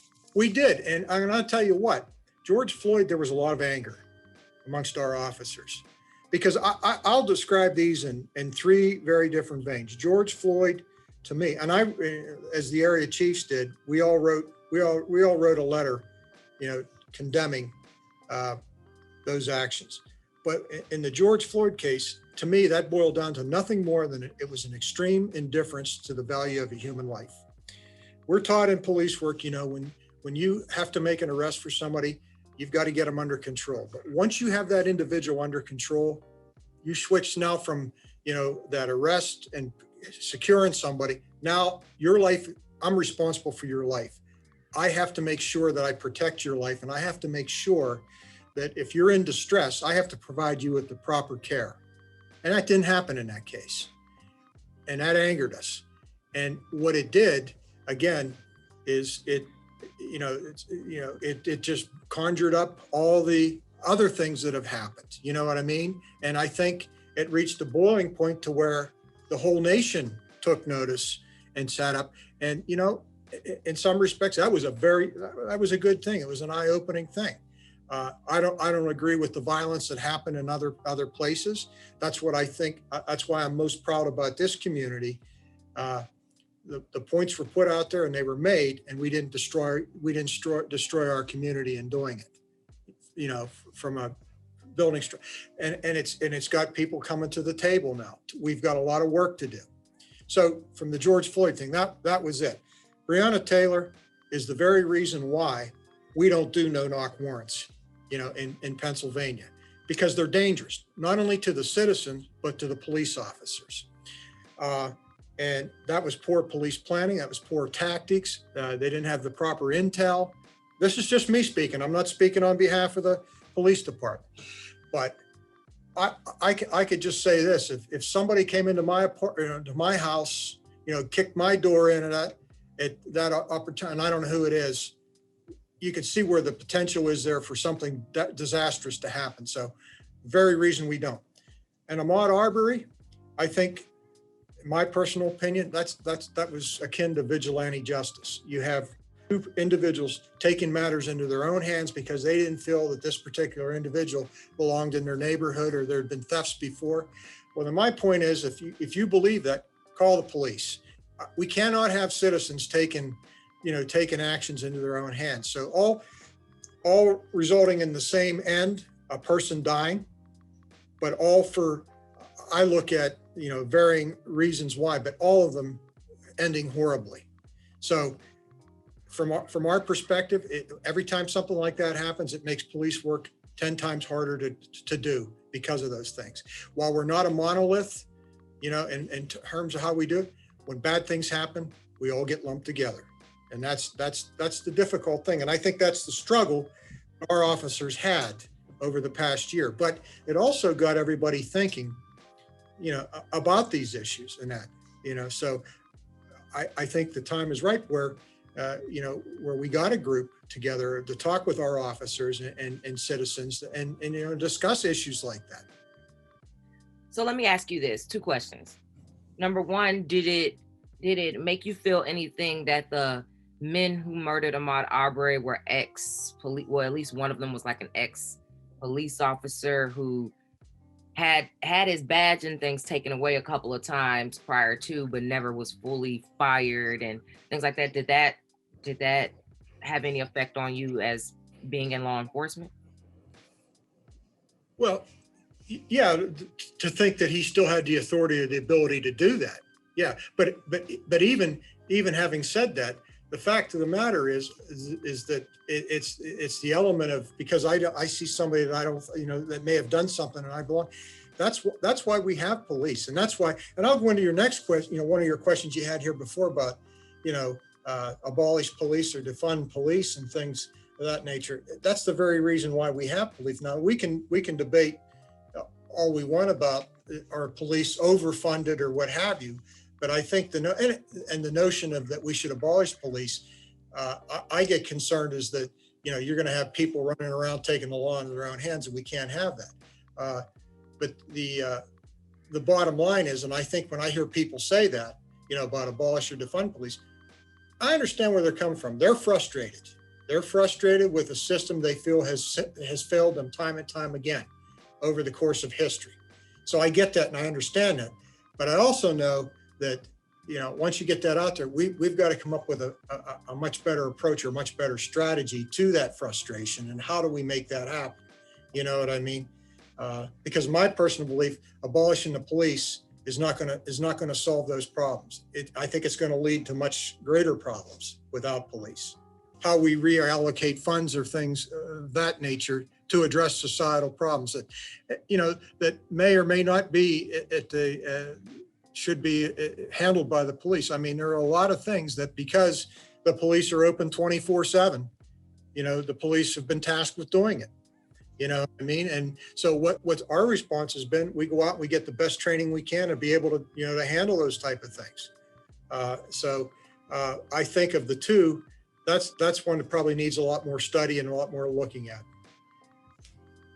When you hear the terms Black Lives Matter, All Lives Matter, and Blue Lives Matter, what does that mean to you? Well, I think we touched on this a little bit the other day when I talked to you. I think why Black Lives Matter is such an important movement is because for centuries, Black lives haven't mattered. I mean, Black lives were, Blacks were treated as, property, commodities that were, bought, sold, and traded as commodities. I don't know of any other race of people whose story falls in line with that. Police officers' perspective. Now, I've heard people say, there are no blue lives. Well, that's just a, for lack of a better term, that's just a name or what have you. But blue lives matter because in police officers' minds, one of the questions you'll have a police officer ask himself, okay, we know when we sign on for this job, there are certain inherent risks we have to assume. And that means we might not be going home at the end of our shift. You know what I mean? So when you leave the house that morning and you kiss your son and your daughter and your wife goodbye, it might be the last time you ever see them. So much the same way with, persons of color when they see their children and they leave. So, so in the blue lives, with this Blue Lives Matter, and police is thinking, okay, we know, we understand that, and we assume that risk. But when we go out there and we try to protect and serve, and then things get, pretty hairy and scary, and they have to take appropriate action, which sometimes, is not, it doesn't relate well, it doesn't translate well because people don't like the results of it, is then there's a mindset is, well, is my life as a police officer, am I expendable? Am I expected to go out there, and just be foolhardy and die? And, I think that's the quandary with them. We understand, we have assumed the risk, we have to do certain things, but that doesn't mean we have to be foolhardy either. We talk about, the black codes. I'm not sure if you're aware of that, or the black codes or the New Jim Crow, or quite frankly, the first police officers in this country were slave catchers. And I don't think that we want to admit that. We don't want to say that because we don't want to associate ourselves with slave catchers, but that's the reality. The reality was the police in this country were never meant to protect Black people. So you have to dismantle the system and redo it again, because it was never meant for us. It was never meant for that. It was Black people getting arrested for sitting at counters that they weren't supposed to. You got to understand, like, this is our country's history with policing. And even up until the 90s with Rodney King, right? Like it hadn't stopped. The police brutality, that kind of thing hadn't stopped. And I think that's the sad and uncomfortable truth we have to talk about, to understand, like, it's ingrained, right? There are people that, like, just like I can feel, you're like, oh, I'm like my grandfather. I'm like my great grandfather. You have similarities. Well, there are some people who had racist great grandfathers, and they just pass down those nuances. They pass down those microaggressions. They pass down that bias, And now some of those people are in positions where they have a gun and they have the power to end my life in that moment because they feel like I'm not listening to them well, or they feel like I have an attitude. I would like to continue a dialogue.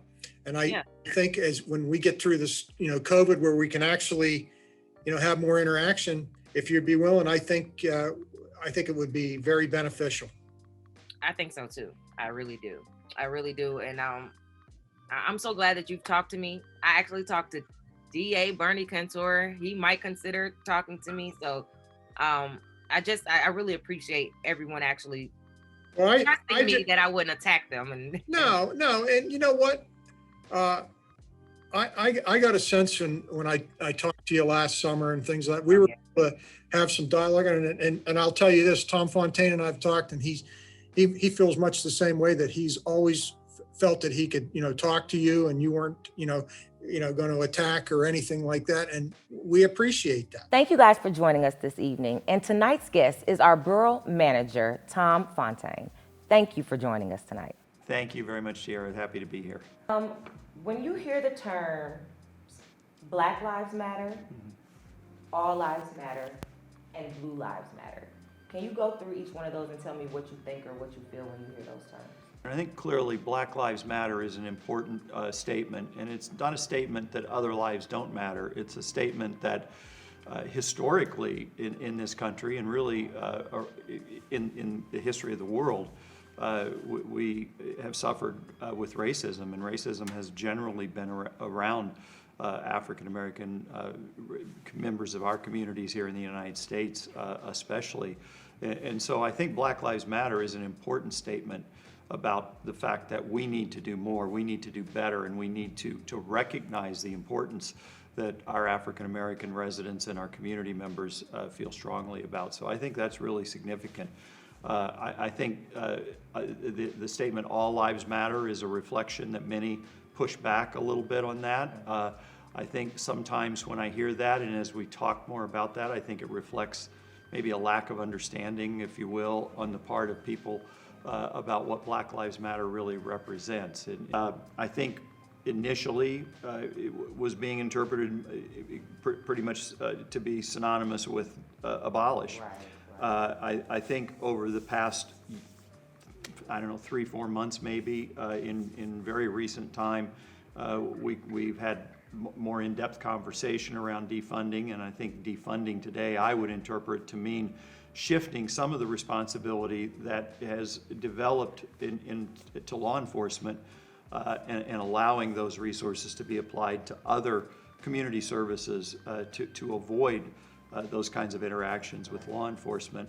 And I think those are important conversations for us to have. I think clearly there are things that we ask law enforcement to do today that I think most police officers would acknowledge they weren't trained for when they went through the academy, and that have evolved over time, and that some of those things could be handled in a different way than we do currently. So I think those conversations still are important for us to have to be able to make some decisions about how we're going to provide law enforcement and public safety in the future.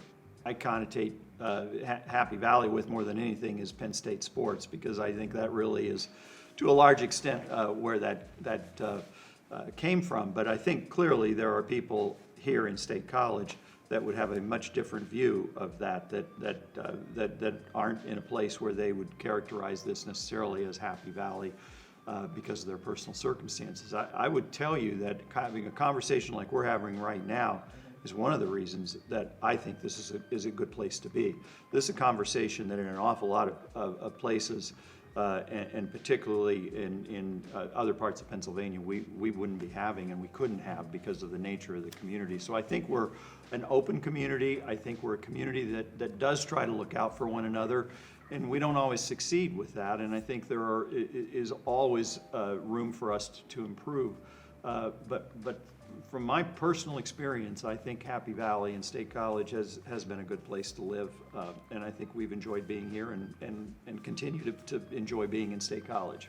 I want to ask you, what do you feel when you hear the words white privilege or white supremacy? Well, I think they're two different things. First of all, I don't think they're the same. I think white privilege is clearly a circumstance of the history in this country where being white put us in positions to have opportunities that our African American community members didn't necessarily always have. I grew up in a community that was largely white. We had African American students I went to school with, and I, in some ways we all were in the same school, but the fact is, being white, I've had access to jobs, I've had interviews, maybe that I wouldn't have had if I wasn't white. I've had opportunities to move forward. I think I've earned everything that I've accomplished, but the ability and the opportunity to accomplish that, I think, comes about because of that white privilege, and I think we all need to recognize that. I don't think that it means that we need to be saying that we've gotten somewhere because we were white. I think hopefully we've accomplished what we've accomplished because we deserve that, but we've had the opportunity, and so the equity question is, have we treated people the same, and have we given our members of our community who aren't white the same opportunities to succeed as people that are white? So I think that clearly in this country historically has been a problem, and I think it continues to be a problem today. So I think that's a critical issue. I think white supremacy is a totally different issue, and I think that is just in the way I interpret this, is that's just a fundamentally racist position. I was trying to think this morning, if I could honestly say I've ever met somebody that admitted to being a racist, and I'm not sure that I've ever encountered that person, but I've clearly... Well, what does that mean before you go on? Like, what does it mean to be a racist? Does that mean, that I believe that because of the color of someone's skin, that they're inferior or superior to the other person. Okay. And I think, I honestly can't remember ever having a conversation with somebody where they acknowledged it and admitted to that. But I certainly have been around people who behaved in that way.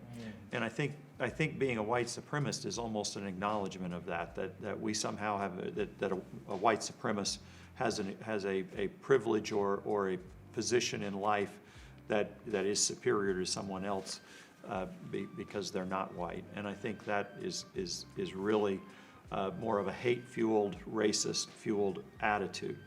when you hear the terms Black Lives Matter, All Lives Matter, and Blue Lives Matter, what do those terms mean to you? Well, not very good at definitions. And I'll tell you what they mean to me. The Black Lives Matter I think it's a necessary and not going to say inevitable result of everything that's occurred up to the point that we're sitting here today. There have been thousands of people of color that have died at the hands of police. There's disparate treatment. We now are seeing it on video where we can judge for ourselves. And there's been a long history of those cases not being prosecuted, and when they are prosecuted, not resulting in a conviction. But Black Lives Matter to me is a watershed moment, and it means much more than that. I mean, it's no longer it's a social justice movement. It's international. It's the best chance I've seen in my generation of perhaps a chance at systematic change. And I think it's because of young people, people like yourself, like my daughters. It's a result of what we've had to go through the last 5 years. I've been anxious for the last 5 years, and I'm an old white guy. So I can't imagine what it's been like for our immigrant populations and our people of color. And so it's our best shot at change. How do I feel about it? I want to go out on a limb, but I'm hopeful. I'm hopeful that this time it's different. There's a long way to go when you look at our election and see how many people voted for the other guy and how much racism is baked into that. We got a long way to go. And you can't live out here and not know that. So what about when you hear those terms, All Lives Matter or Blue Lives Matter? I don't use them. I can tell you, all lives matter will matter. We'll say that when all Black Lives Matter. I understand. I understand the language. But law enforcement puts themselves at risk. There's no doubt about that, and their lives have always mattered. But the people of color, the people that come from poor neighborhoods, people that have the most police contact, it doesn't look like their lives matter as much as others. And so we've got to change that. Not on a political stance, but just on a feeling. How did you feel when you heard about the killing of Osaze Osage?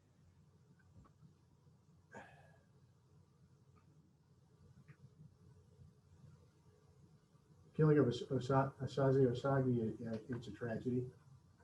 I can't imagine how a parent feels. I can't imagine a parent having to bury their child, let alone reaching out to police for help because he was in crisis, and then to have that occur, I can't imagine. I really can't. That time period, if you talk about feelings, I would say almost, there's a numbness and a focus, and a job that has to be done. So I'm not sure I could tell you how I felt. I can tell you how I feel as a parent. Right. And I can tell you how sorry I am for the family, for what they've had to go through, what they're going through, what they'll go through for the rest of their life. And if there was something I could do that would make that go away or make it better, I would do it in a heartbeat.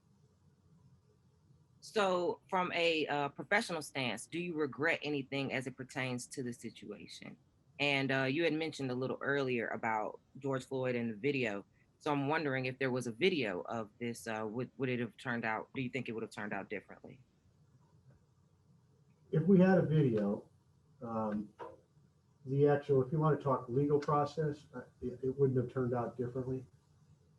Meaning that the conclusion that as to whether the officer was rushed and whether the officer shot in self-defense, that would have been the same conclusion. I also don't know that the emotional reaction would have been any different either, whether we had the video or not. And I'll say that because a young man is dead, and he's dead because not because he did anything wrong. He's dead because he was in crisis, and he needed help, and the police came and they couldn't deliver that. And so that's never going to change. And I think I would say it this way: if we look at the 10 seconds in the hallway where this event occurred, which is part of the process that I do as a prosecutor, that's one of my jobs. That's my role. That's my responsibility. If you just look at that, nothing. We don't get anywhere forward from this, because once those officers were in the hallway and knocking on that door, a chain of events was put in place that have a legal analysis and a legal conclusion, but they don't really address how in the world we take changes to try and make this not occur again. The community has been outraged on the fact that it would basically be the same police or the same department reinvestigating the situation with Osaze. Am I correct on that? Correct me if I'm not wording that correctly. Yeah, no, the state police investigated the officer involved shooting and the death of Osaze Osage. That's correct. And would they be investigating it again if it would be brought up? Would it be the same exact people? They're the only police agency that I have access to that has statewide jurisdiction. So okay, I don't have a police force here. In some of the bigger counties, the DA's office actually does have a police force. So that's the only agency that I can utilize in a case like this. You would not have State College PD investigate a case involving their own officer. You would bring in another agency from a different jurisdiction. There's been a number of murders that I've prosecuted here in the first year, and I can tell you that the only police agency that has the capability to respond to a scene like this is the state police. I'm gonna ask you this one last question. Why do you think the community will not let this go? Well, I don't think they should. Um, I don't think any of us should let it go. I think that's a disservice to the memory of Osaze Osagi. It's a disservice to his family. I certainly won't let it go.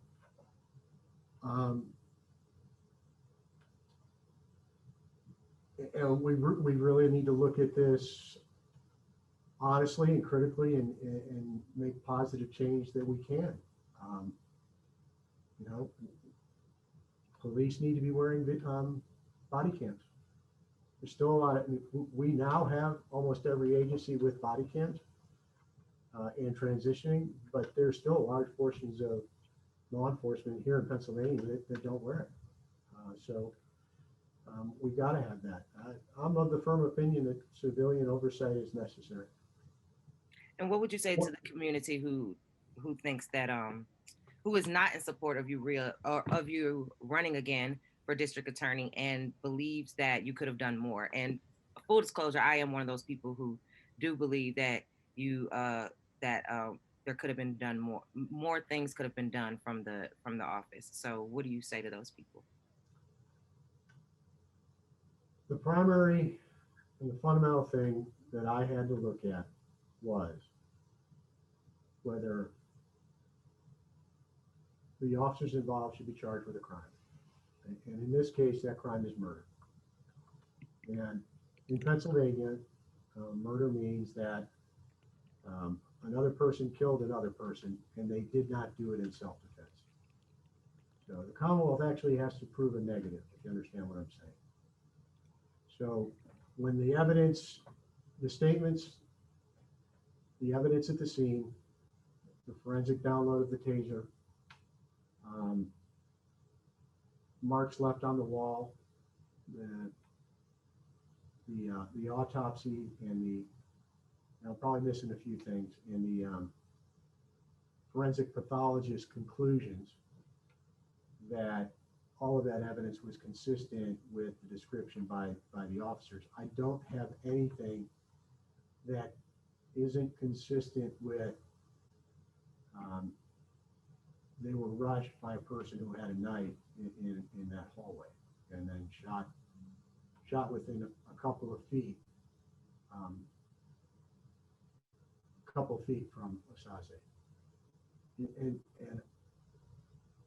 as a prosecutor, we are ethically prohibited from filing a charge that doesn't have probable cause. I ethically can't file a charge in this case. If you talk about the bigger social justice issues, we can have those conversations, but the primary obligation as to whether someone should be charged out of this event, it's unethical. It would be unethical, and that would just be plain wrong to charge somebody with a crime that they did not commit. And do you believe yourself that you are racist? Racism shows itself in a lot of different ways. You know, it's systematic. I am an individual who's benefited from all of the things that our society has to do, to the detriment of people of color who've had barriers put up that I did not have to go through. So I have benefited from them. When you say, am I racist? We all have biases. I try to be aware of them. God, I hope I'm not. And I'll keep working on my own evaluation of my biases, being aware of them and not letting them play a role in what I do and how I do it. What do you like to see me do? What advice might you give me?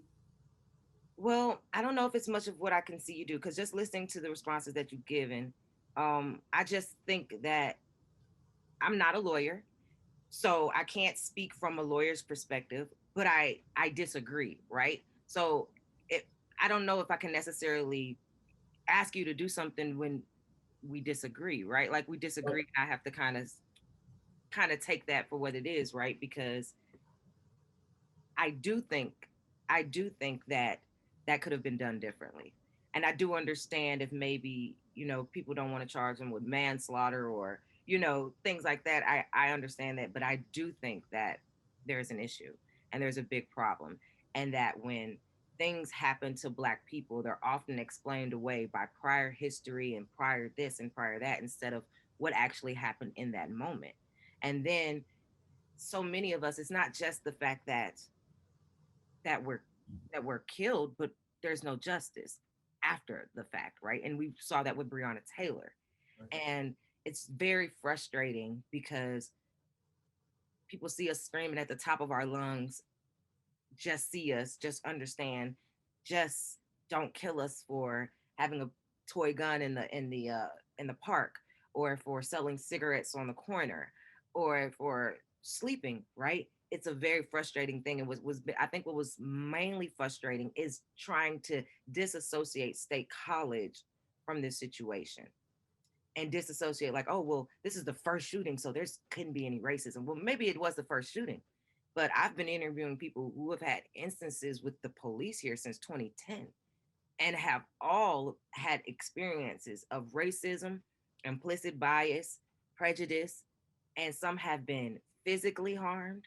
Some have been emotionally or mentally harmed, which is sometimes worse than the physical because I don't think white people get the same feeling that I get when a police officer is behind me.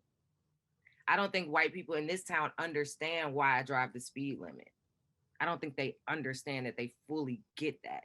And they're so annoyed to go around me, but I don't think they realize what could happen to me versus what could happen to you.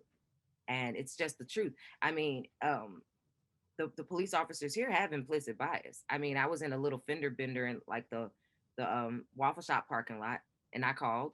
It was fine. We just stood out there, wait for them so I could just get the police report to take to my insurance. But he immediately came there and shook the white people's hand and asked them how they were doing. I was like, I called you. So you had it, and it's minor. It's like, oh, well, maybe no, it was an implication of guilt. He already assumed that that's an issue. That's a problem. And when you can do that in a minor situation, nobody's harmed, nobody's bleeding, nobody's hurting, then imagine what you could do when your heart's pumping and the tensions are high and your adrenaline's rushing. Imagine what kind of thoughts you'll have then. So it's just a very frustrating place to be at. And it's frustrating when, it's frustrating, I think, how police officers are defended versus me as an average citizen. Because I think that if I, as an average citizen, would do some of the things that these police officers do, there would be no question that I would be in jail. There would be no discussion. It wouldn't be something to figure out. But on this hand, there is. And then, of course, now with the recent comings out of the domestic violence, the rehab. Well, ironically, this officer mental capability wasn't all the way there, if you ask me, and probably shouldn't have been answering that call. And I think there were more experienced people who happened to be there and who had actually had interactions with Osaze before. Well, those persons should have been in front, right? And that didn't happen. So because that didn't happen, because they saw him at Weiss, and I don't really understand why they just didn't call his father. That's still confusing to me. But all of these things happen and everybody's acknowledging like, oh yeah, well, no, that wasn't right. No, they could have done better. Oh, okay. But he just needs but the officer who did this, he didn't commit a crime though, but we know that he shouldn't have did this. He shouldn't have did that. He probably shouldn't have did this. He really shouldn't have did that, but we're just going to get over it and we're just going to try to fix it for the next time. That's and I don't think that if he had been white, he would have been treated that way based off of the calls prior to Osaze and after Osaze of mental health in State College area and how the police responded and how their de-escalation process happened. So it's just like everybody's acknowledging all that happened around the case, but then they're just like, but State College, it's just not really us. We're not those racist people. No, you're this kind of racist. And so it's just a frustrating thing. So I don't know if that helped you any, but that's the frustration because it's like huh? Like, okay, so y'all aren't stupid. Y'all can hear. Y'all do get it. But it's just not enough, right? That's not how little white girls and little white boys are treated in this area. I mean, when Penn State and they get mad about a football game, they're just upset. They just have school spirit. We're rioters. And we're out. Like, it just doesn't, it makes no sense. But this is how white America is treated versus Black America. And like you said, you see it in every nuance of society. You see it everywhere. I mean, it's not just in the police department in State College. It's not just in the DA's office. You didn't start the racism.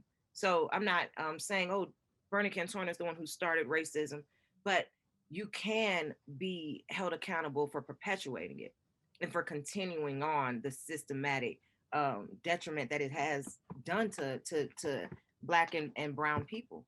And so I think that's the thing. We're aware that you, Trump, we know that these people didn't start racism. We know that they didn't just wake up and invent it. But as long as you uphold it, as long as you don't call it out, as long as you let it slide, or you don't realize, like, I don't think people realize here, they just don't realize how much racism or prejudice that people go through. And I think they just address it like the police, and we just think like the police are racist and that's it. I tell people all the time, all I have to do is go outside and stay in State College long enough, and I experience racism. I think Centre County, in some ways, is a microcosm of Pennsylvania. Mm-hmm.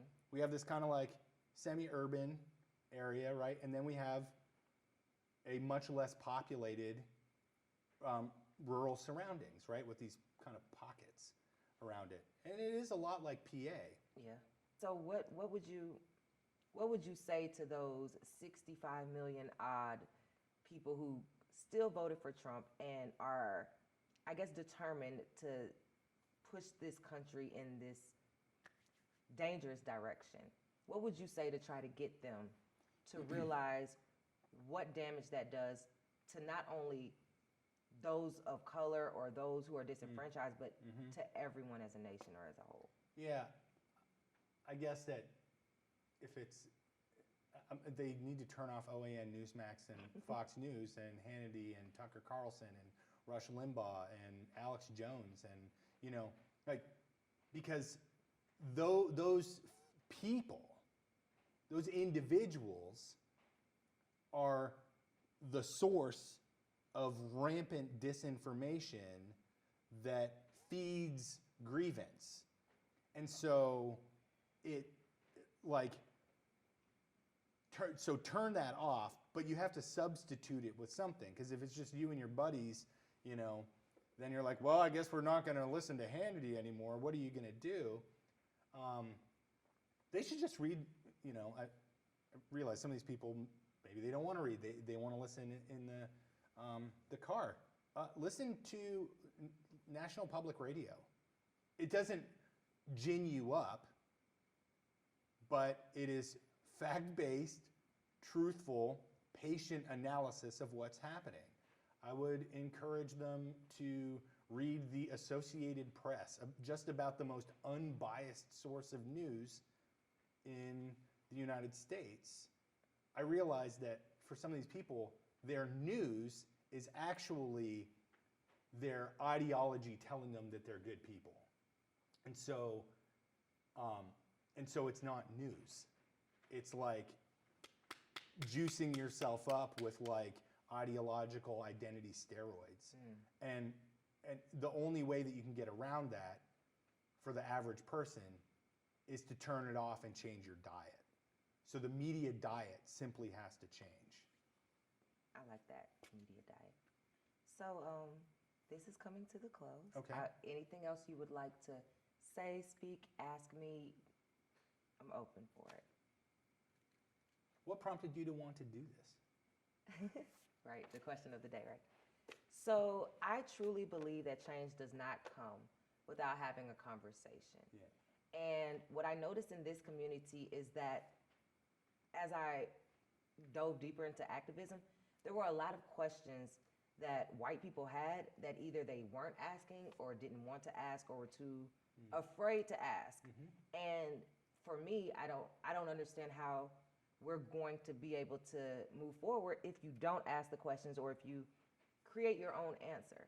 And then on another side, there aren't that many African Americans or Black people in Centre County. So when you go to work and you have that one Black coworker or that one Black church member, they don't necessarily want to be the token voice, because we're not a monolith, but they don't want to be the token voice for all Black people. Yeah.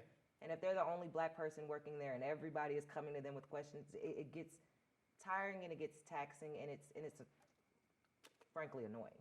Yeah. And some people aren't prepared to answer those questions. And so I'm putting myself in a position where I know someone might ask me a question that might be offensive, but if I can't explain to them why it's offensive, then we won't, there's nowhere to go. And so I really want to break that barrier.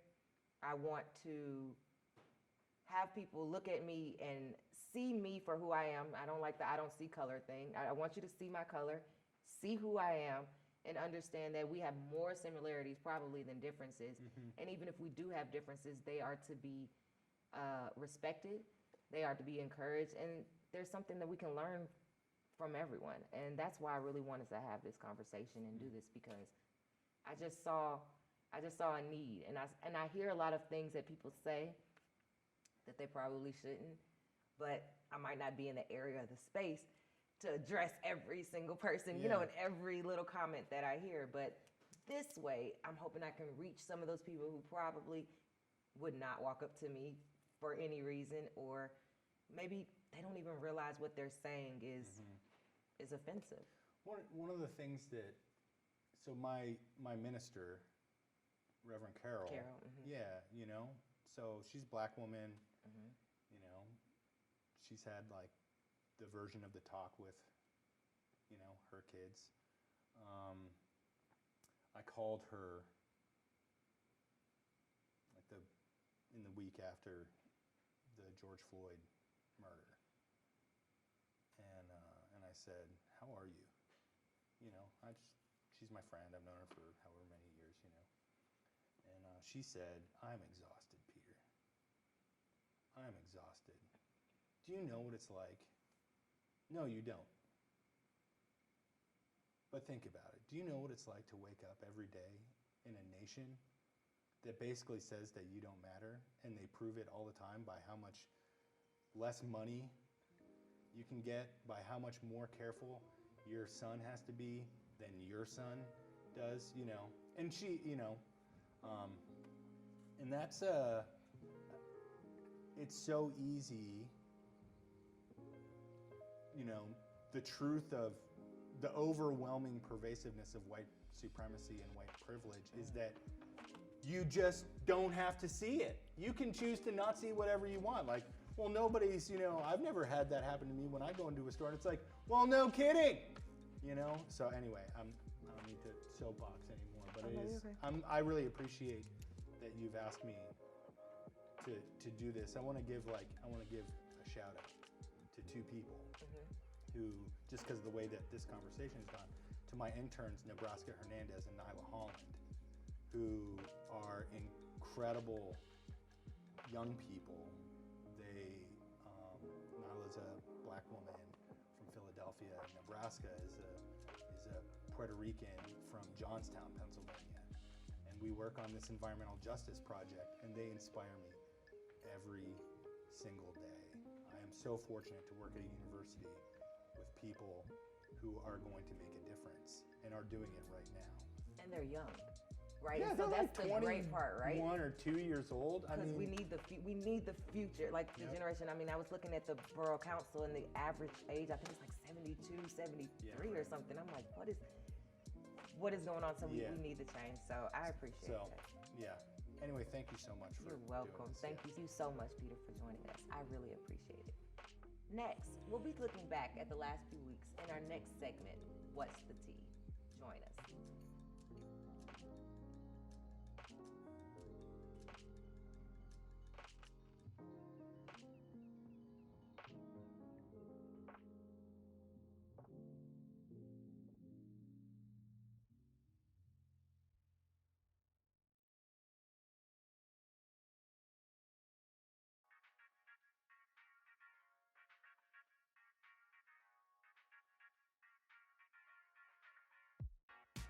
Denzel Washington was born on December 28, 1954, in Mount Vernon, New York. When his parents divorced when he was 14, he got sent to a preparatory school. Washington claims that education changed his life and is the reason he stayed on a good path in his younger years. Washington graduated with a BA in Drama and Journalism from Fordham University in 1977. He had his first major role in A Carbon Copy in 1981. Over his lifetime, Denzel Washington received 39 awards to date, with 96 nominations and counting. His award-winning performances include his roles in Glory, Training Day, and Remembered of Titans. King Kong don't got nothing on him.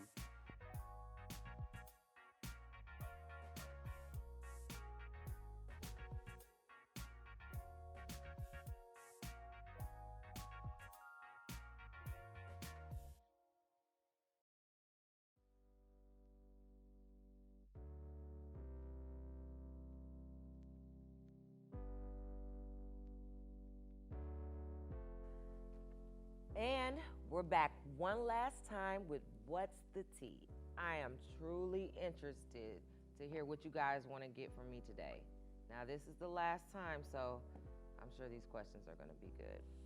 Dear T, I'm glad Harriet Tubman is on Currency, but why does she have to replace a founding father? So Harriet Tubman would be replacing Andrew Jackson. Not only was Andrew Jackson a slave owner, but he was a slave trader, okay? And he traded people for years. Why do we want him on the bill? He actually became wealthy from the interstate slave trade.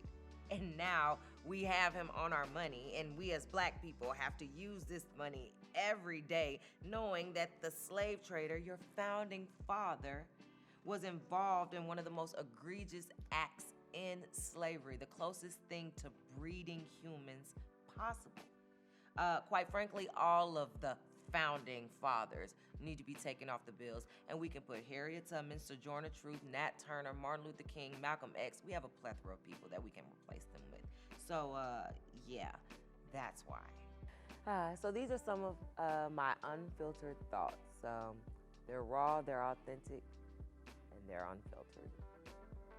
Because the way I feel about it is if you call the police, if you tell me as a white person, I'm calling the police on you, and my opinion, based off the what's happening right now, you want me to die.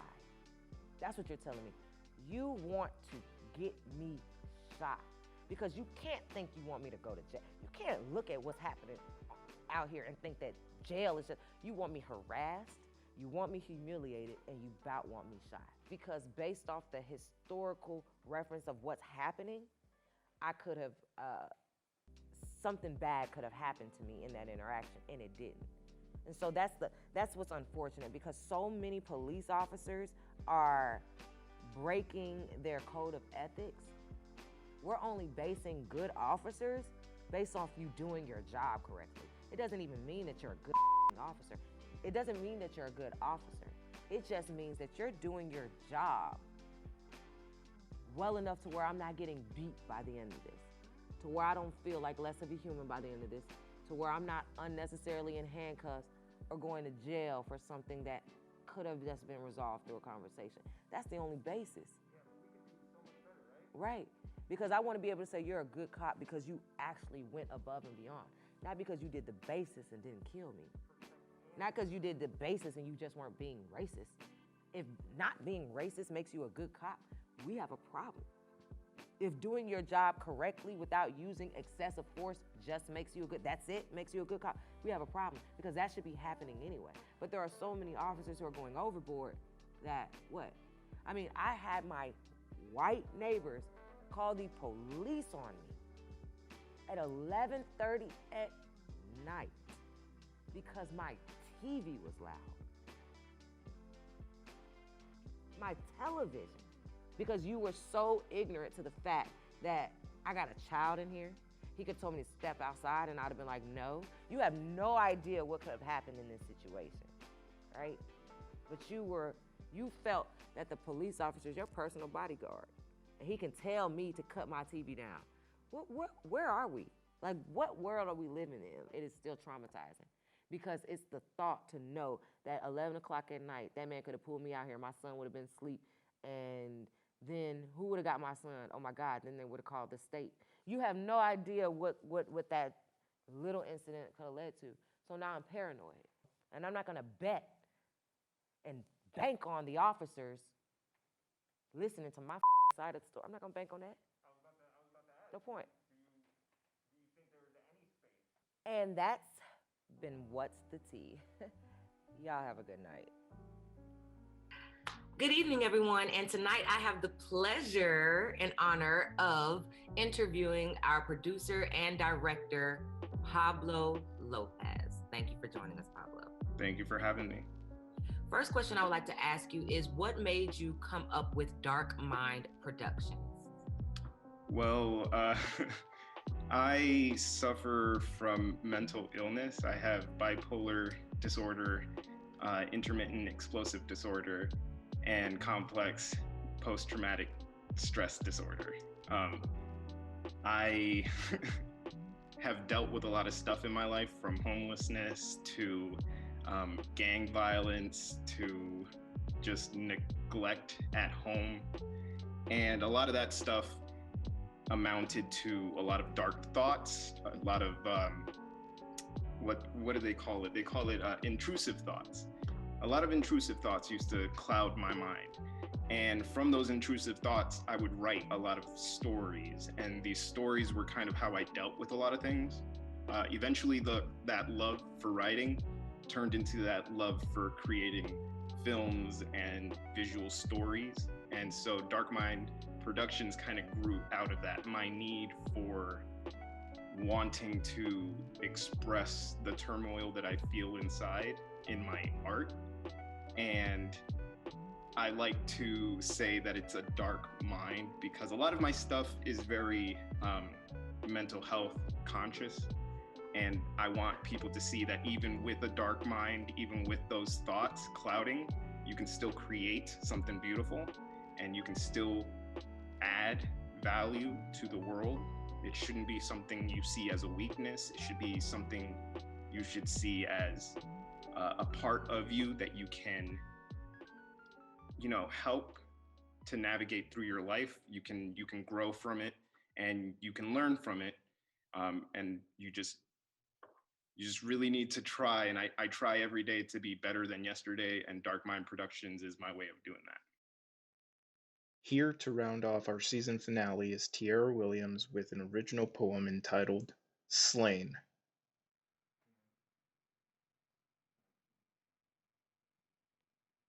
We needed your help. We needed your help, and instead you left us helpless, hopeless, childless. And now I wear the shame because I now feel I'm to blame for your egregious mistake. Because we called you. We were concerned and you were combative. He was scared, yet you felt threatened. Why? Why? Was it his mental state or his melanin? Why? Why, when we cried out for help, the crying never ceased? Med. M-E-D. Short for medicine, but should really stand for more education, damn it. Because if they knew that with bright lights and loud sounds it could cause a meltdown, we wouldn't be here now. See, you turned what should have been a moment of peace into a lifetime of RIP, simply because you refused to see. You refused to see this precious soul as a depressed young man, so instead you saw a superhuman, stating he ran as fast as any man could. Well, maybe because he was scared, because any man would, because you did not see him. We just wanted him to get help. A 302 warrant authorizes the police or any other authorized individual to transfer a person to designated facility. Well, a morgue should never be a designated option. And in 2 minutes, shorter than it will take for me to spit this poem, no, this eulogy disguised as poetry. In 2 minutes, on Old Boesburg Road is where the bullet holes pierced through his back and came out of his soul. And they say it wasn't about race, color. Well, really? Well, what about the blue? MLK said an injustice anywhere is a threat to justice everywhere. Well, when the courts rule that killing us is just, where do we go from there? When my mental state is my crime and I can be shot in a hallway 7 foot long and 3 foot wide 3 times from behind, and it is considered justified. See, Officer 1 had no soul. Officer 2 had no heart, and Officer 3 had no mind. And when COP spells GOD, I cannot be silent and stand by. Am I Osaze's mother? No. No, but he is my son. He is my son, just as George was my uncle, just as Tamir was my little cousin, just like Sandra Bland is my friend. Their blood is my blood, and my pain is their pain. And on 3/20/19, a soul was slain, and we will not stop and forever say his name.